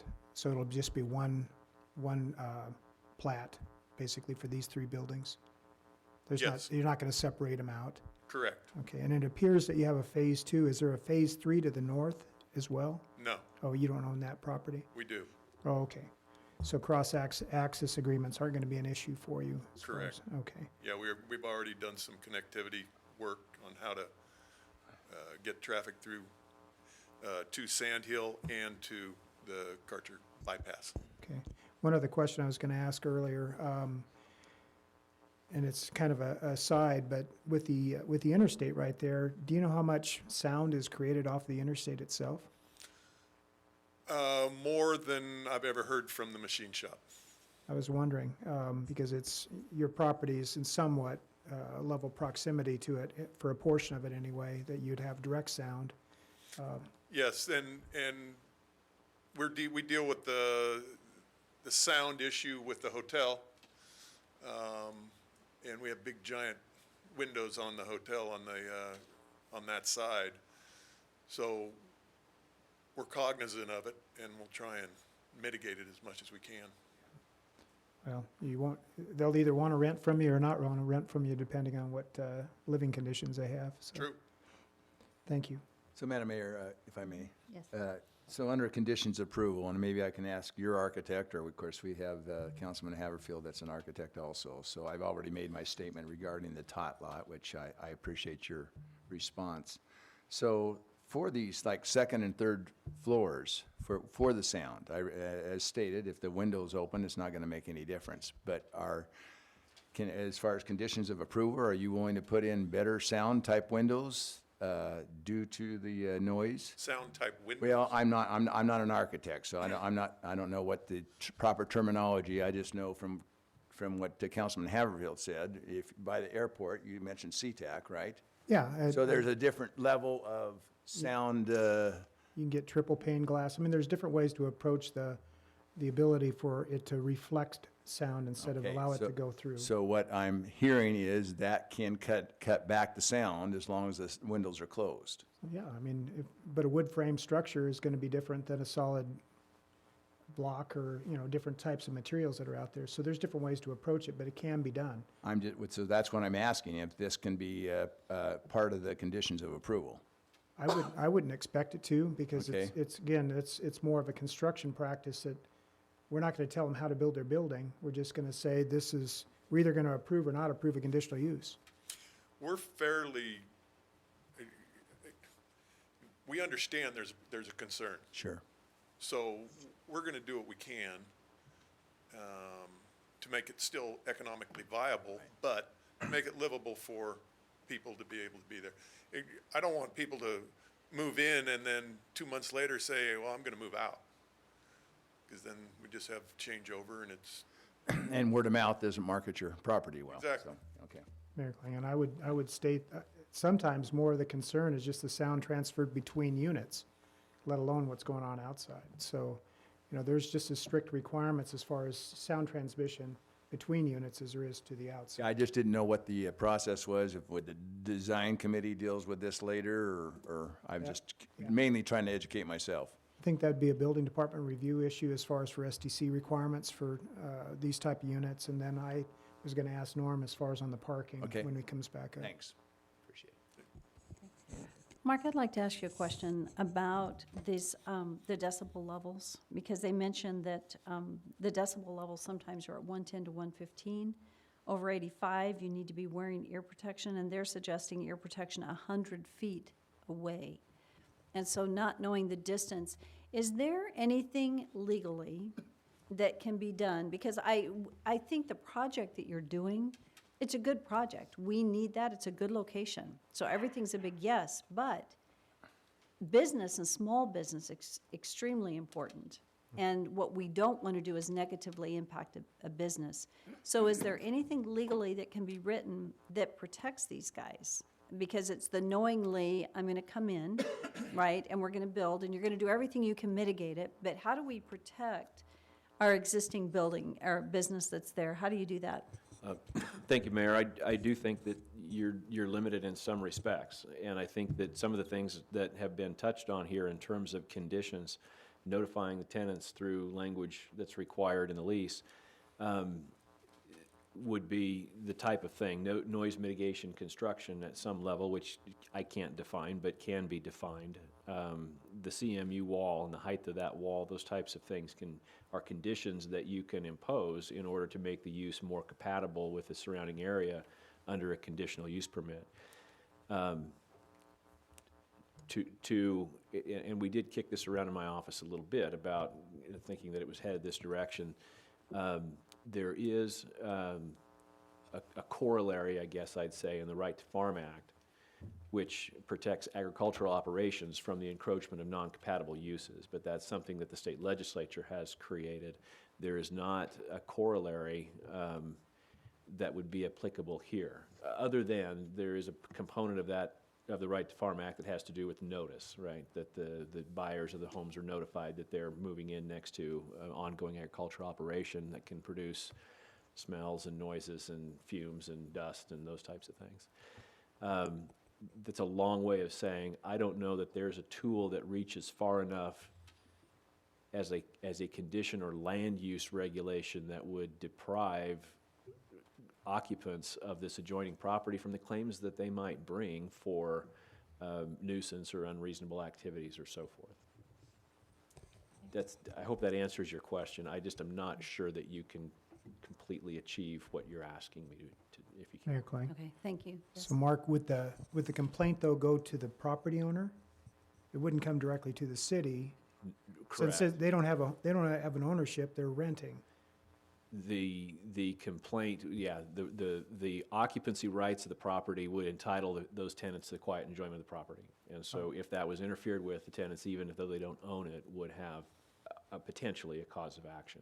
And it would be something that would happen as between these private parties. I would not expect that it would involve the city. Okay. Are there any other questions? Well, just to follow up with legal, usually kind of common law, the first in, the second in can't restrict who's already first in.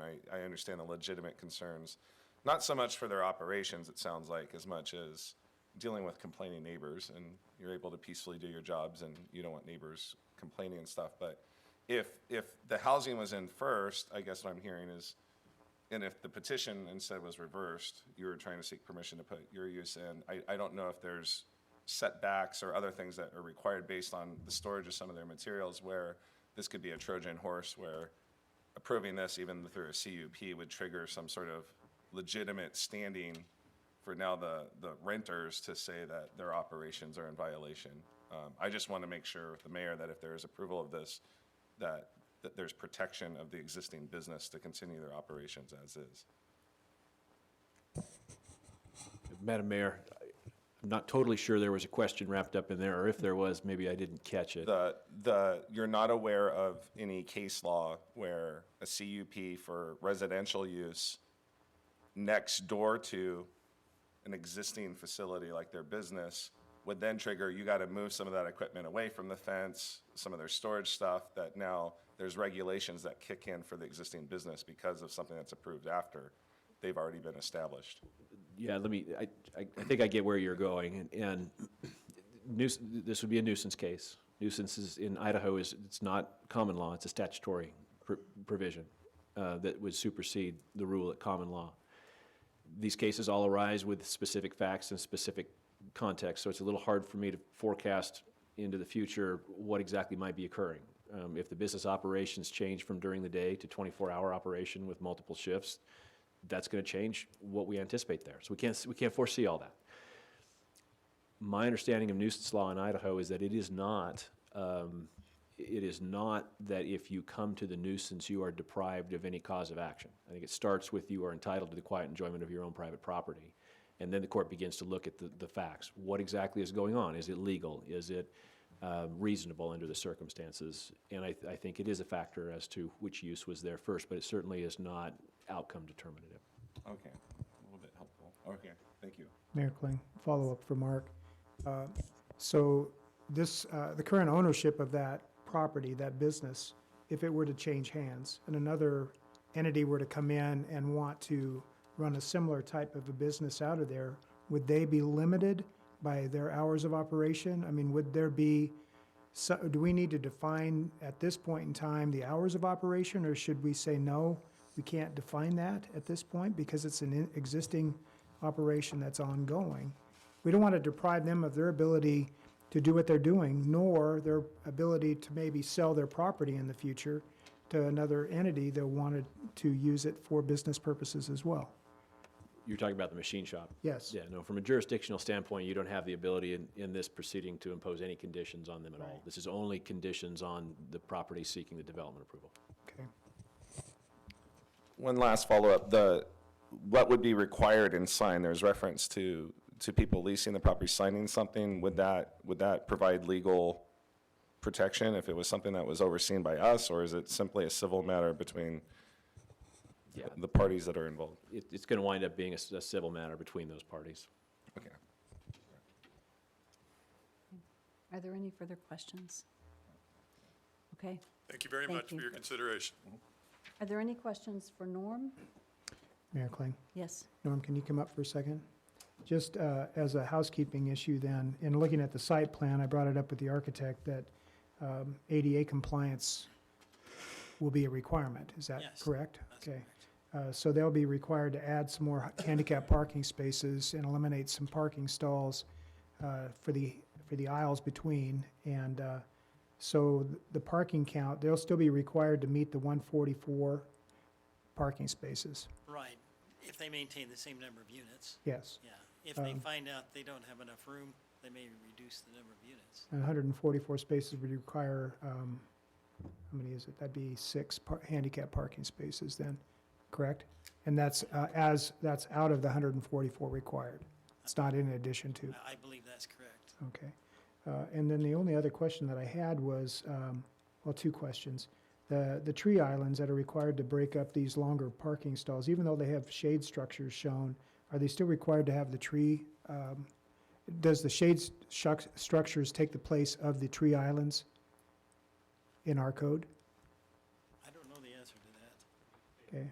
I know that any other development that I've done like this, we have to provide the vegetation, the shading coefficients, a requirement to define. Well, that would be the same, I don't think there'd be. But that would fall back on you to make sure that that's taken care of. When we do the planning inspection. Okay. The only other thing I wanted to mention is with the landscape buffer along the east property line, if we can state what minimum caliper a tree that we would require in the spacing there as a part of this conditional use? You could. Because that would mitigate the sound transfer up against the side of the buildings. Yeah, you could do that, Okay, thanks. and they don't have to agree to it. No? I understand it. Okay. But it would be required. I have one last question, and we did have an opposing comment that mentioned the traffic impact study. So, thank you, Daniel, for speaking to the traffic impact study. Mayor, this particular development would not require a full traffic impact study under our policy. We have talked to the applicant previously, and what we've directed that we would want to see per our policy would be an analysis of the intersection of Sand Hill and Karcher Bypass, and likely some improvements to Sand Hill to better fill that out and make it more wider for that usage. The other access there at Karcher Road and Karcher Bypass is already signalized. The volume of traffic coming out of there, we would not anticipate impacting that. Our policy would really only require analysis of their entrances to the property, but we have let them know in this case that we would be looking at that additional intersection up on the bypass and Sand Hill. Okay, thank you. And that would be required at the time of the building permit. Our policy does not require it at this time with the conditional use permit. Awesome, thank you. And one question, either for Norm. I noticed in the specs, there's bicycle parking. Can you inform me on what the requirements are for bicycle parking, if any, in the current draft? I don't believe we have any requirements for bicycle parking under a code, any that they're providing are at their own plan. It looks like it's covered bicycle parking. I don't know if that might have to go away, but okay. I was just curious on that. And then do you know if this is in an urban renewal district? I wish. I don't think that it is. I'm sorry, but that'd be nice. We'd embrace it. Yeah, we embrace it. Okay. Councilwoman Levi. Mayor, thank you. In answer to your question, Councilman Huggable, I couldn't answer it, but if the mayor would entertain, we probably have a bicycle expert in the back row that might be able to give some information. Oh, on the bike. Yeah. Requirement. Loretta or Christy, I don't know. Thank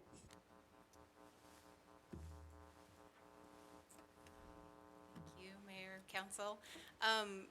I have not refreshed myself on this part of the code, but it is my recollection that it says if you choose to put it in, we would recommend that you meet this percentage for as many parking spaces or as many units as you are proposing. So if they choose to put it in, that's on them. It's a recommendation more than a requirement. Thank you. Yeah, Thank you, Mayor. Thank you. Well, thank you. Okay, so it is a public hearing. Do we have any further questions, or I would stand for a motion to close public hearing? Make a motion to close public hearing. I'll second that. All in favor? Aye. Okay, council discussion.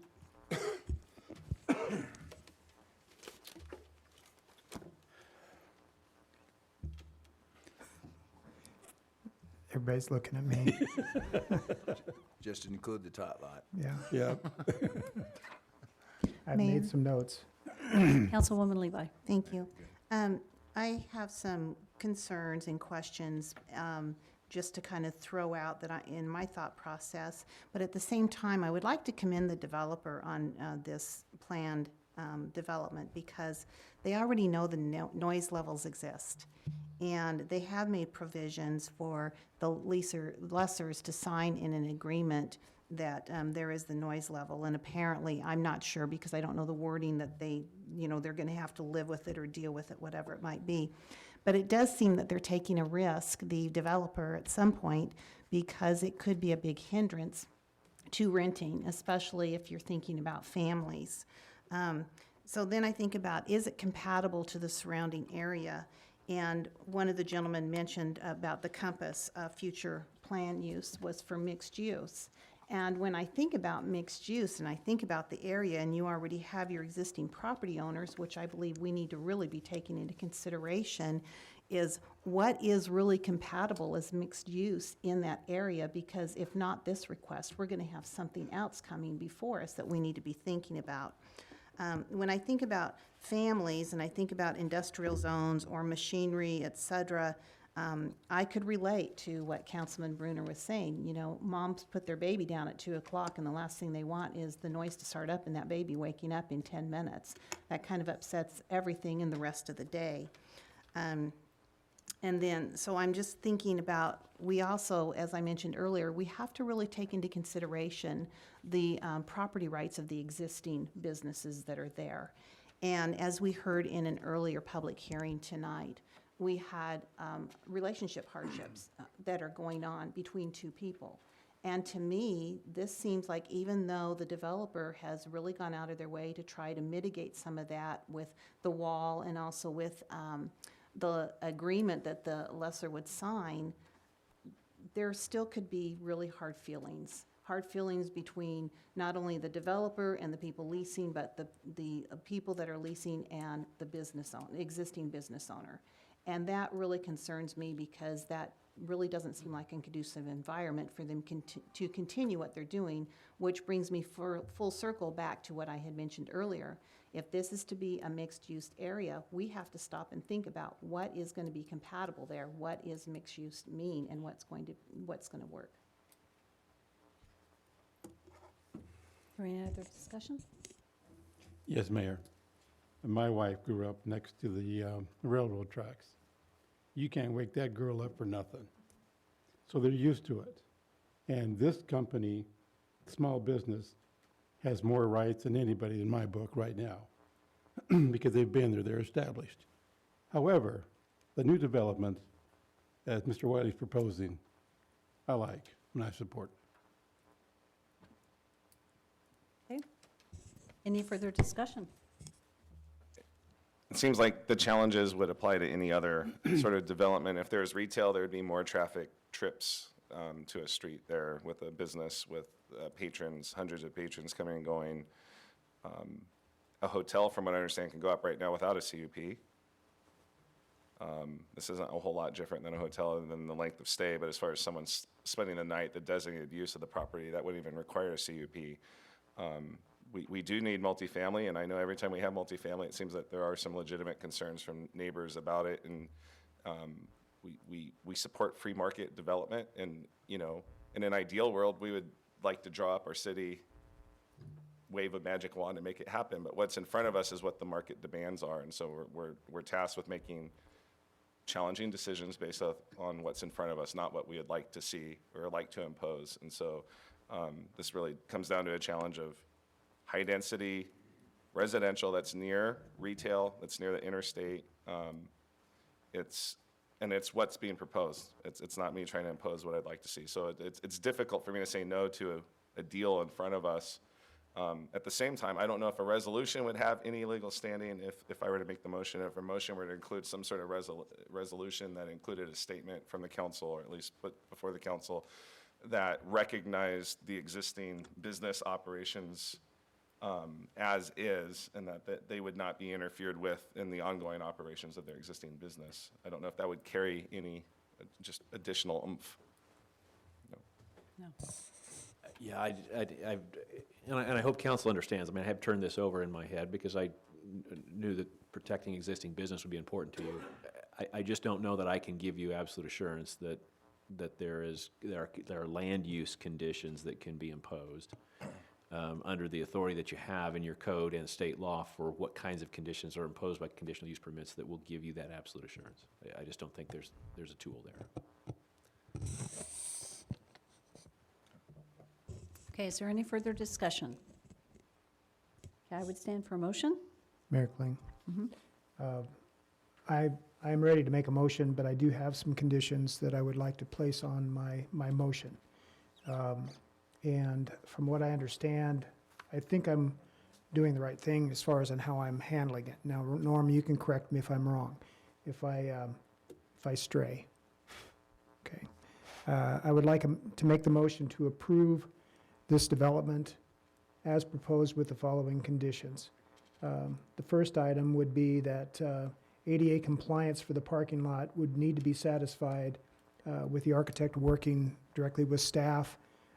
I would like to see that the handicap parking spaces, a minimum of 6 as required by the Americans with Disabilities Act, that one would be on the buildings aren't identified, but that handicap spaces would be provided on both sides of these buildings, not just on one side down the middle, so that there would be equal access on all fronts. And I will share with you, Norm, what I sketched up here if you want to take it.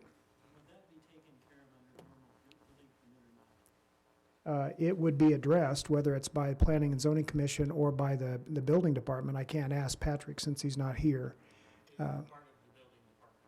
Okay, well, normally that would be required. Any development that I've done like this, it's on both sides, equal access, so that you're not expecting someone to come clear around a building to get to their front door. The building code requires that, that would be the tool to use, not the CUP. Okay, so, again, my approval, or my motion would include that they would meet that minimum threshold of ADA compliance, that the tree islands, it sounds like you still need to address whether the shade structures take the place of the tree islands required by our code. I'm looking at the requirement, and it's 90 feet as far as between tree islands. Okay. So as far as the conditional use approval, doesn't have to include any of this. Okay. So what about the landscaping then? Is that something that would be addressed? Yes. Okay, I would just like to state that they do have a landscape plan attached, that the Colorado blue spruce and the Australian white pine that are indicated with the spacing as shown would be a 3-inch minimum caliper at planting. They've indicated 2 on a couple of them, but the one didn't even indicate what size it would be, but that it would be a 3-inch caliper then to provide the buffering above the level of the CMU walls.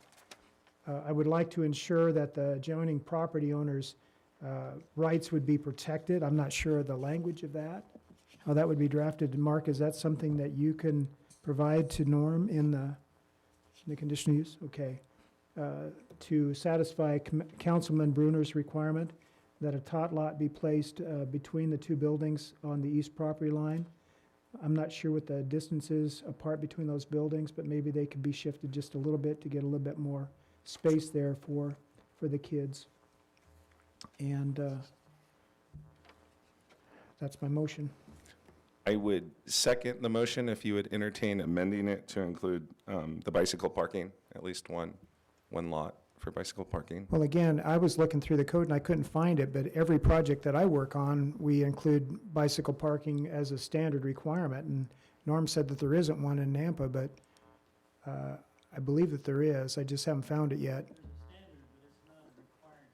Okay.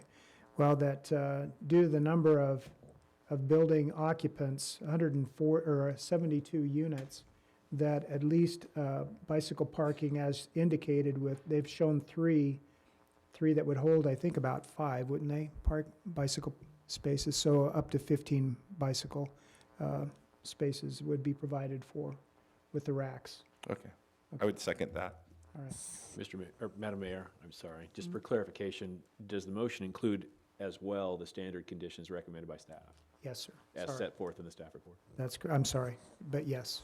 And that did, just to clarify, that did require the communication to the residences that they understood? Okay. Yeah.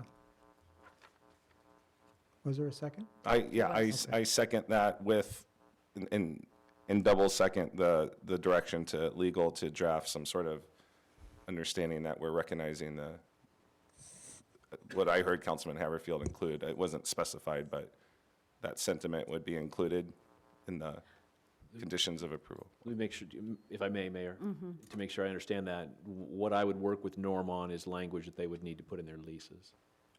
And then we would bring that back. So this process is a little unusual. It does require you to put this decision in writing and approve it at a subsequent meeting. And so Norm and I will work on that, and there will be language in there that you'll get to see. And just so everybody's aware, the final decision of council will be the adoption of the paperwork, not just what happens tonight. Okay. Is that necessary, or can we make the motion and second it with the approval that you will work out language that is recommended language to be included?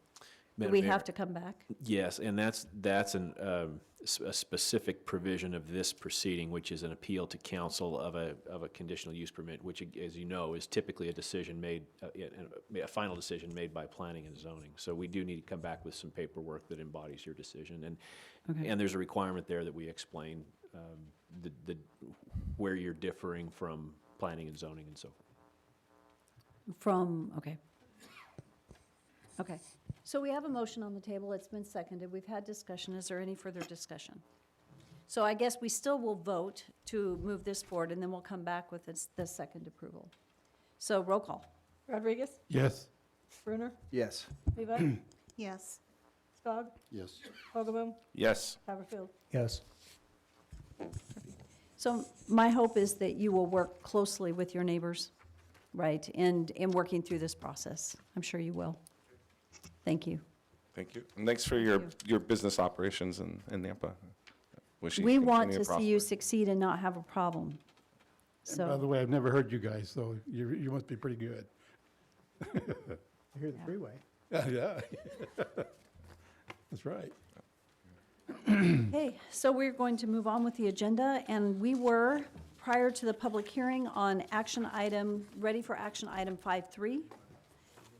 And we will go ahead and just move through these. So action item 5.3 is an amendment of chapters and sections of Title 10, Planning and Zoning. The proposed code amendments are intended to reposition the city design review standards in one location and align them with current common architectural themes.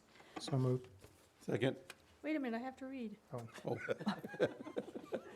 Wait, well, the motion under suspension of rules when you're ready, I'll bring after that she back. reads. Okay, go for it. I got a second, though.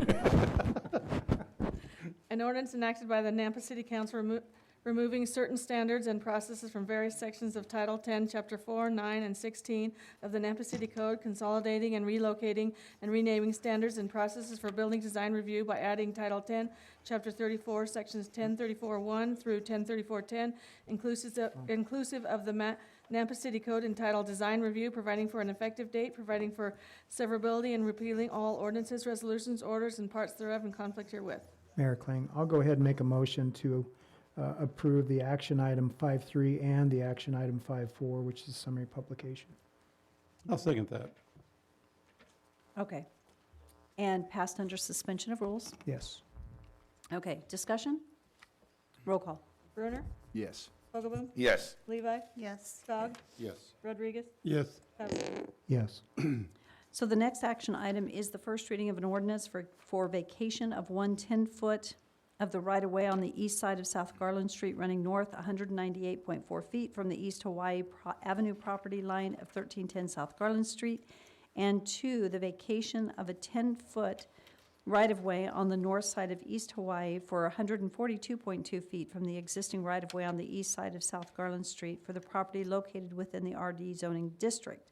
The applicants are requesting the vacation of right-of-way in order to reduce the encroachment into the right-of-way of the existing house and carport at 1324 South Garland Street for Ken Franklin, representing the Shervick Family Trust.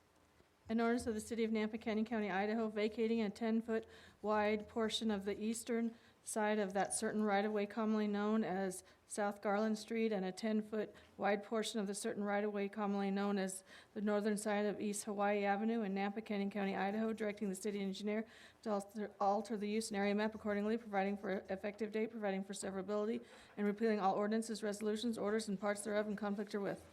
And this is requested to pass under suspension of rules. So moved. Second. Discussion? Roll call? Rodriguez? Yes. Brunner? Yes. Levi? Yes. Skog? Yes. Vogelboom? Yes. Haverfield? Yes. Our next action item is the first reading of ordinance for the zoning map amendment to RS6, from RS6 to BC for the second parcel west of 11460 West Carter Road for Jeremiah Jenkins. An ordinance of the City of Nampa, Idaho, providing for a BC zone designation for certain lands commonly known as the second parcel west of 11460 West Carter Road, Nampa, Idaho, comprising of approximately .67 acres, more or less, determining that said zoning is in the best interests of the citizens and consistent with the comprehensive plan of the City of Nampa, Idaho, rezoning said property from RS6 to BC, providing for the recording, instructing the city engineer to designate said property as BC on the official zoning map and other area maps of the city of, providing a severability and providing for effective date and repealing all ordinances, rules, and regulations and parts thereof in conflict herewith. It is requested that we pass under suspension of rules. So move. Second. Discussion? Roll call? Haverfield? Yes. Rodriguez? Yes. Vogelboom? Yes. Levi? Yes. Skog? Yes. Haverfield? Yes. Brunner? Yes. Section 6 on the agenda are pending ordinances that are postponed due to lack of supporting documentation. We're ready for Section 7, which is new business. Our first action item is the appointment of Tim Rigsby and the appointment of Bruce Purcell to the Nampa Bicycle and Pedestrian Advisory Committee. Mayor?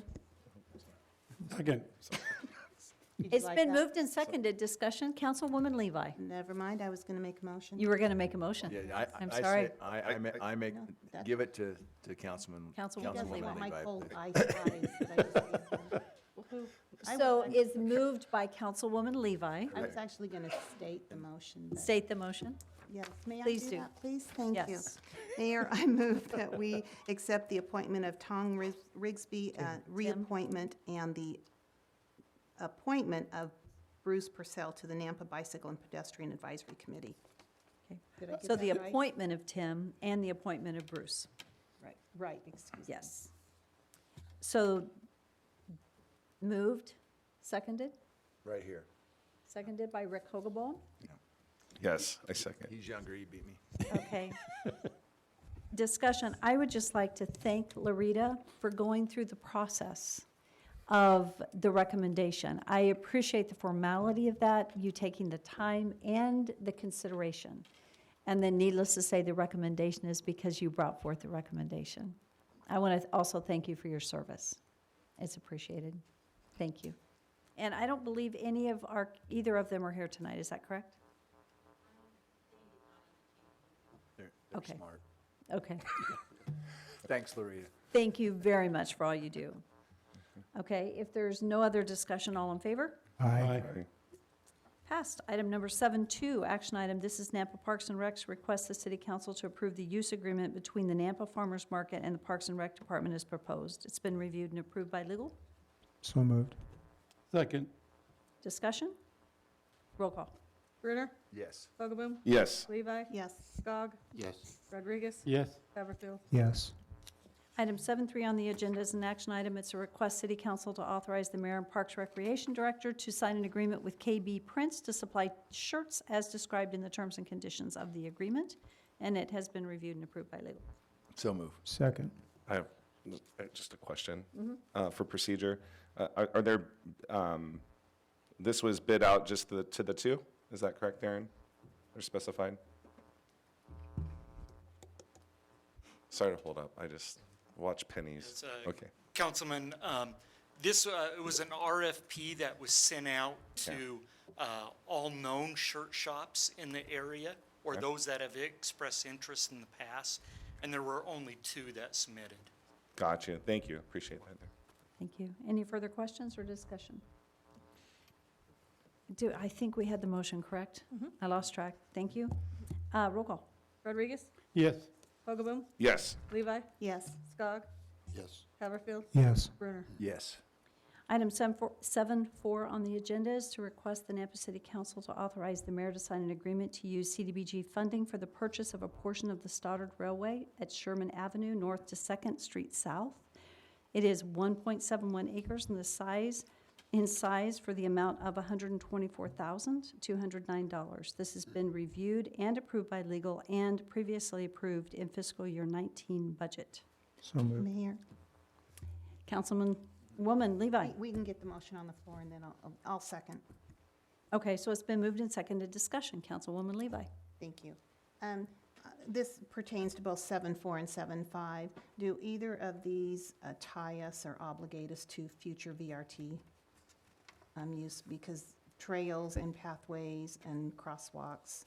To future what? To tie us in any way with future VRT connections, Valley Regional contracts, or anything? No. Okay, thank you. Good question, thank you. Thank you. I don't believe they do. Let's pause. No, it's a no, no, no. Okay, so we got about 4 no's out there. Okay. Thank you. Thank you for the confirmation. Okay, are there any further questions? I'm really excited to get this done. This is awesome. Just, Madam Mayor, what's our timeline then? We move on this? I'm sorry, make you come all the way up. I'm just curious how soon Loretta can get on the bike out there. Yeah, that's Okay. exciting news. Well, this is something the city's been working for Get in. to get to this point. But upon authorization of the mayor to sign the contract with Union Pacific Railroad. I believe that the quitclaim deed would be transferred to the city within a reasonable amount of time, a month or two at the most, I would expect. And it would be ready to use, Get going on it. We could, then the city would be the property owner and would be able to make perhaps improvements to use it as a nature trail, which we're doing on the more southern portion that's unpaved now, but it would not be improved until later.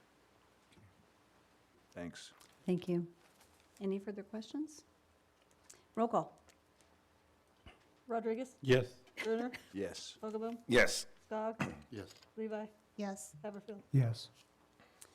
Item 7.5 on the agenda is an action item to authorize the addition of Alta Planning and Design to the 2018-19 Request for Qualifications First Choice Hiring Roster. And number 2, to authorize the Mayor and Public Works Director to sign the miscellaneous professional services term agreement.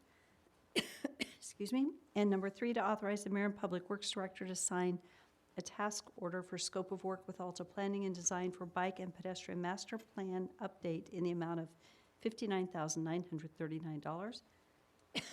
Excuse me, which is time and material not to exceed for the engineering division. Excuse me.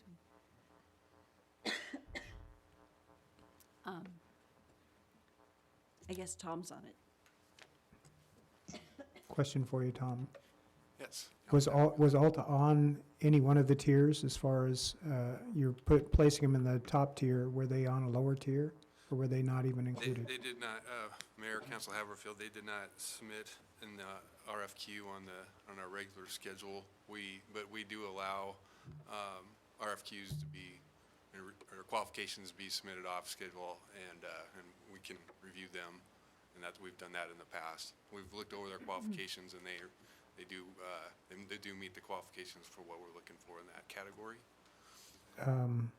This is just design and planning, though it's not, they don't have to bond anything. This is just design and planning, that's correct. Okay. I'll make a motion to approve the motion, or approve the action as requested. Second. Any further discussion? Just a question. It looks like they did a good job on the original planning. I'm just wondering if there's allowances to put this out for volunteers. I'm not in any way impugning their capacity to do this job, but when there's consultant fees like this that get approved for tasks like this, I'm just curious if there's a way, if there is qualified people who said, I'd like to do that. I don't want to obligate you to have to take a volunteer either, because sometimes that could be a disaster, so I want you to pick who's best, but I just want to understand, to communicate to people who inquire. Yeah, Mayor, Councilor Hagerboom. So the engineering services and professional service like this is, it's not based on low bid, it's based on qualifications. That's in federal code. And so as long as they meet the qualifications, we can hire these folks. And actually, we are going to get some savings because they've done the work before. We're not going to have to do a lot of existing conditions work. So they're very familiar with the project. They did a good job with us. We did check with legal to make sure that we weren't, that we're following what needed to be done, and they concurred with this type of selection. Gotcha. Yeah, that's helpful. I know that some are exempt from having to go to lowest bid, so having that clarification, the backstories, gives me better peace of mind, so thank you. Okay, roll call. Rodriguez? Yes. Vogelboom? Yes. Levi? Yes. Skog? Yes. Brunner? Yes. Haverfield? Yes. Okay, item 7.6 is an action item. This is a resolution and to approve a state and local agreement, which is design and construction, and authorize the mayor to sign the agreement for the Stoddard Pathway Extension, Amanita Sherman, reviewed and approved by legal. So moved. Second. Any further discussion? Mayor, Yes. for the record, I just want to correct earlier when I was asking about item 7.4, I meant to say 7.4 and 7.6, not 7.4 and 7.5. Okay, Thank you. thank you. Any further discussion? I just Roll want- call. I just want to throw out, Madam Mayor, that you're saving us time by adding approved by legal and FY19 budget. Madam Clerk, Mayor, I appreciate you getting that into our agenda very much. Thank you. It does help us move faster because otherwise we're stopping and asking that question. Yeah. Thank you. Thank you, Bruce. Okay, roll call. Brunner? Yes. Vogelboom? Yes. Levi? Yes. Skog? Yes. Haverfield? Yes. Rodriguez? Yes. Okay, 7.7 and 7.8 are going to go together. This is an action item, and it's the first reading of an ordinance amending Title IX, Chapter 3, Section 1 of the Nampa City Code, which specifies required street improvements for new development. And then the next one is the summary publication for the preceding ordinance. I think you want to pass this, don't you? I'm sorry, question? No, they want to pass it under suspension of rules. Okay, but this summary publication will go with this? Yeah. Yes. An ordinance enacted by the Nampa City Council amending Title IX, Chapter 3, Section 931, Nampa City Code pertaining to the minimum improvement requirements for development and construction upon land adjacent to the public right-of-way, providing for an effective date, providing for severability, and repealing all ordinances, resolutions, orders, and parts thereof in conflict herewith. Okay, I'd stand for a motion to approve this ordinance. Motion to approve the previously read ordinance Under suspension of rules. And also the summary of publication. Yes, as well as action item 7.8, the summary publication. Second. Okay, discussion. Roll call. Brunner? Yes. Levi? Yes. Haverfield? Yes. Skog? Yes. Rodriguez? Yes. Vogelboom? Yes. The next item on the agenda is to award the bid and authorize the mayor to sign the contract for the Locust Lane Irrigation Supply Project, well house and components with Erminger Construction.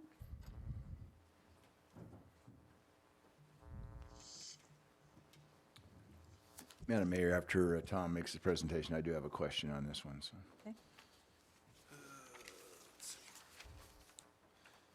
Okay, so this is, Mayor, Council, this is our multiple-year project of an irrigation well off of Locust Lane.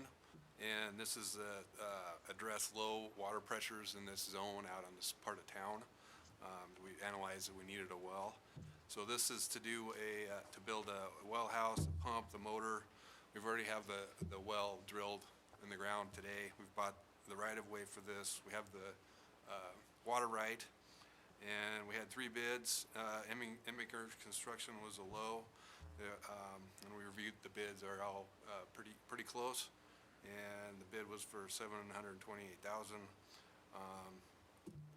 This was actually just slightly over our budget amount, but there was a project that we were able to fix through operations that's in the program that we did not need to construct. So we transferred some of those funds to cover that overage, so overall the budget is still whole.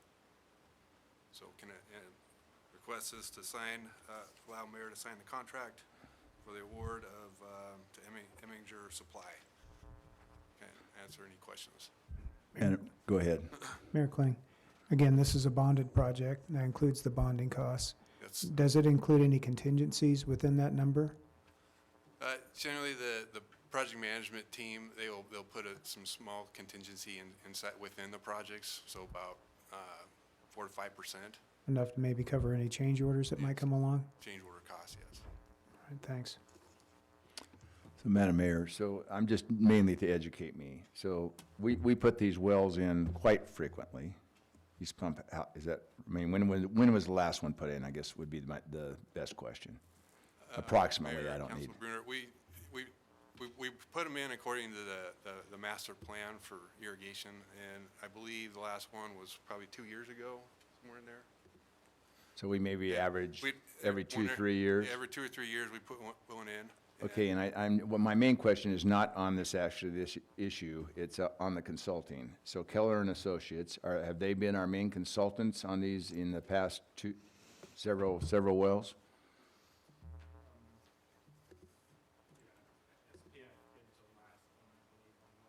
Okay.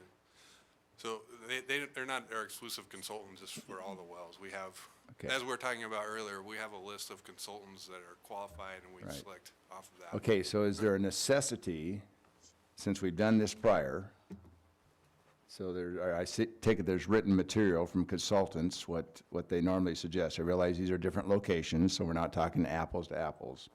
Is there a necessity, after a few of these wells have been done, to continue to use $245,000 worth of consulting fees?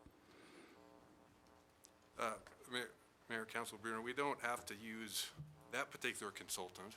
We can, But we always need to have, use a consultant. We don't have any currently, any in-house from prior wells being built for us that we could not take from that and say, hey, we have some questions here, different location, might be a little different pressure. I know, as you can tell, I know nothing about, so I'm trying to be educated myself.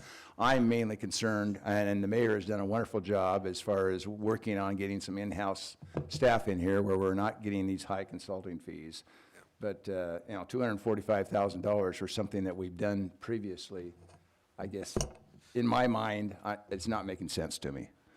Mayor, Council Bruner, so this is one of the examples of some of the projects that we would still want to hire help out with, and mainly because they're complicated enough that we don't have in-house staff to, I mean, if we're going to put one of these every 2 years or 3 years, we wouldn't have the expertise Okay. for that. So we hire out the bread and butter work, which is our water lines, those are pretty straightforward. The things that are more complex, we would still need that expertise Okay. for like pump stations and well houses and all So the my water lines. final question is, by doing, are we able to save some each time? Are we learning where we can do some more things in-house every time we put one of these in, where we're not paying as much for consulting fees? Or is it pretty much this a standard type rate for this type of a project? Well, Mayor Bruner, I would say we'd be able to shave some off and get a little better every year, and especially as we're, we can take on maybe some of the water right work and those sorts of things, but yeah. Okay. we- Anyway, we'll I'm work just, on it, yeah. Yeah. I'm just, like I said, I don't know, but I'm hoping that once you do something a few times, that there's some things that you don't have to be consulting out. So that's my point. Mayor? Yes. Thank you. I'm not sure if I'm going to encapsulate what you might be asking or what's coming across to me, Councilman Bruner, but do we get like a repeat customer discount? They've already kind of got the template. Is that where you're going? Well, yeah, that we know, we pretty much know what I'm sorry, that we. So I have a question. So when you're looking at groundwater and digging a well, there's a whole lot of underground stuff that varies from location to location. Is that what comes into this, is that the variables, because anytime you're digging a well, you can dig just a distance away and have a very different underground mass of rock and water and sand and where you hit it and how it flows and the quality of water. So is that what this is about? Yes. Partly? Yes, Mayor, that it is, because you just hit it right on the head. That's not, the well design is not going to be the same for every one of them because of underground conditions, and also the aquifers that we're trying to hit, the pump. Each one of these, we also do a test well at each site, so we can come in and test the quality and test where we want to actually put the bigger well and the pump in. So that's where that's where some of this cost comes in. We want to make sure that we're spending some of the design money up front, so we're getting it at the right spots. We don't have problems in construction, because these are very costly wells. Now, you don't want to come back and have it, done wrong. I mean, I understand.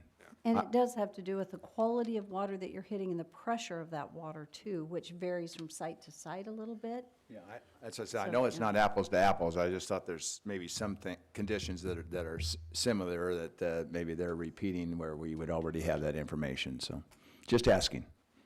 All right. Has nothing to do with this, what we're voting on tonight, so. So were we in the, I think we're in the, are we in the motion stage? I lost track. We have not had a motion. Okay, thank you. So I guess at this point, we would stand for a motion to approve. Make a motion, Your Honor. Okay, so moved. Is there a second? Second. Okay, any further discussion? Roll call. Hogaboom? Yes. Levi? Yes. Haverfield? Yes. Gog? Yes. Bruner? Yes. Rodriguez? Yes. So item 7.9 on the agenda, this was just a discussion. It is an action item that we could take action, but we're going to discuss sending a letter of support for House Bill 217, which is an urban renewal bill. And from my review of this language, this is really a continuation of some of the work that was begun by Rick Youngblood and the team of people related to urban renewal. And the change, this particular change, does effectively two things. One, it, and this is my rendition of it, but effectively the two things, it does lower the percentage of the vote from 60 to 55% in the vote, but what it does is it expands the provisions that include then, and what they've added into it is the provisions of the subsection shall not apply to infrastructure, and I've got to see if I'm missing something. What they added is the multipurpose sports stadium complex. So what they're clarifying is that it's not municipal buildings, but it also includes the multipurpose. I don't know if you guys had a chance to read this language and read this particular bill. And so as this came forward, I just wanted to put it before the council so that if we had a position on this, it was unified from us. I would recommend we support it. There are some cities that are very much opposed to this, but we understand why, and we also understand why the work has been done that has put the new legislation in place as it is. So just thought I'd get the feel of the council. And Madam Mayor, these are legislatures that our community have elected and they have faith in, and I strongly support this. That a letter comes in unity from this council. Mayor Klingon, when I read it, my opinion was, again, it didn't hinder the use of urban renewal dollars for infrastructure improvements. It's just, any building would go before a vote of the people, and it's a little more than a simple majority, but still, that's where it belongs. And that's always been my position on council, is that we need to make sure that the people are voting on these buildings that were being created. And that didn't happen with the library and the public services building. Agreed? Mayor, the reading and the writing I like. I did reach out to some of our constituents, Hubert Osborne and Ron Harriman and Larry Olmsted. And those three are pretty sharp when it comes to urban renewal. And I think they agree that this is the better direction. I like it, and I would encourage you to support that too. So I would stand for a motion. Councilman Scott. Madam Mayor, I'm supportive of this, very much so. And so I will make the motion that all council members and the mayor sign a letter of support for the proposed legislation. Second. Any further discussion? It's late, but they struck, in the first statement, there's just some confusion. I've talked to Representative Anders, but I didn't ask the specific question, so it should be directed to him. But what's provided in our packet strikes the language of total project costs that will not be subject to property taxation, but it is retained in, that language is retained in 2B, and I'm not a state legislator, so I don't know why it's struck in one area but retained in the other, and just, my intent, just to be clear, is I want to be more restrictive than this document for Nampa, but I support this as a step in the right direction. But the property, as far as subject to property taxation under B, is that this would only go to a vote if the property is not subject to property taxation. If I'm reading that right under B, if the property is subject to taxation, I'm wondering if the way it's written, it wouldn't have to go to a vote, which raises other questions, but I'm not, again, a You're legislator. saying that'd be private development. That wouldn't be public development. And that's what we're talking about, is public structures. That's correct. But yeah, I guess my concern is a mixed use of private, public, and urban renewal dollars, sort of gaming the system, as it were, if you. Case in point, an apartment project, if it would have been in an urban renewal zone, that's a privately funded project, subject to the incremental financing or, the taxation. Building this new city hall or the library or whatever would be subject to a vote of the people. That's what we're talking about, and I support that. Yeah, and the apartment complex wouldn't go to No. to a vote. No. But they would Yeah. definitely get taxed. Yeah. Well, I support signing what this represents, and I know that when something's like this, it goes through revisions and write-ups and markups. So it's not on us to mark it up. We're not in the state legislature, but there's just a couple conflicting things in there that I just want to make sure that they secure proper wording. And if it is approved legislation, that it doesn't leave out something that's like that. But I absolutely, will support the So what we motion. might suggest is that we write something that is somewhat broad, that the basis of our support for this is both that anytime city funds are used to purchase a building, and I won't go into detail, but let me ask a question. Bruce, would you like to help us craft the letter? It's going to be a broad, Yes, happy to, Madam Mayor. that would be great. Thank you. And then we'll just get it out to everybody for signature, because it'll be broad enough, because the language could change, but we're talking about a philosophical approach that we support. Would that? Thanks, Mayor, I appreciate it. I just didn't want to be a signatory to this marked up piece of legislation and make sure that the motion and the second is representing our sentiment, but I also want our sentiment to be clear, and I just want to state that for Nampa, however, I want the 60% threshold, so, but that's me, but Madam I Mayor. would support 55 in the State House. So Madam Mayor, kind of off it just a little bit, and it doesn't need to be from the whole council and mayor, but I think we need to at least individually thank these legislators for putting this bill before the state, so. That'll be the Agreed. first sentence in his letter. Thank There's a you. lot of pressure from Boise and other communities against this, so, Another reason why not to do what Boise does. amen. Okay, so is there, I don't think I it is late and we're Well, not there's a quite motion done and a yet. There is a second. motion and a second And then and there was discussion. yes. Okay, so I think this was an all in favor. Not a roll call. I put my just an notes aye. away. Aye. All in favor? Aye. Opposed? I think we're there. Bruce, thank you for, Councilman Skog, thank you. Bruce is fine, Madam Mayor. Councilman Bruce. Just to clarify, Madam Mayor, Councilman Skog, you're not sending a bill to the city, right? I'll leave that up to Mark. I'll talk Okay. to him about that. I know what your hourly rate is, so, okay.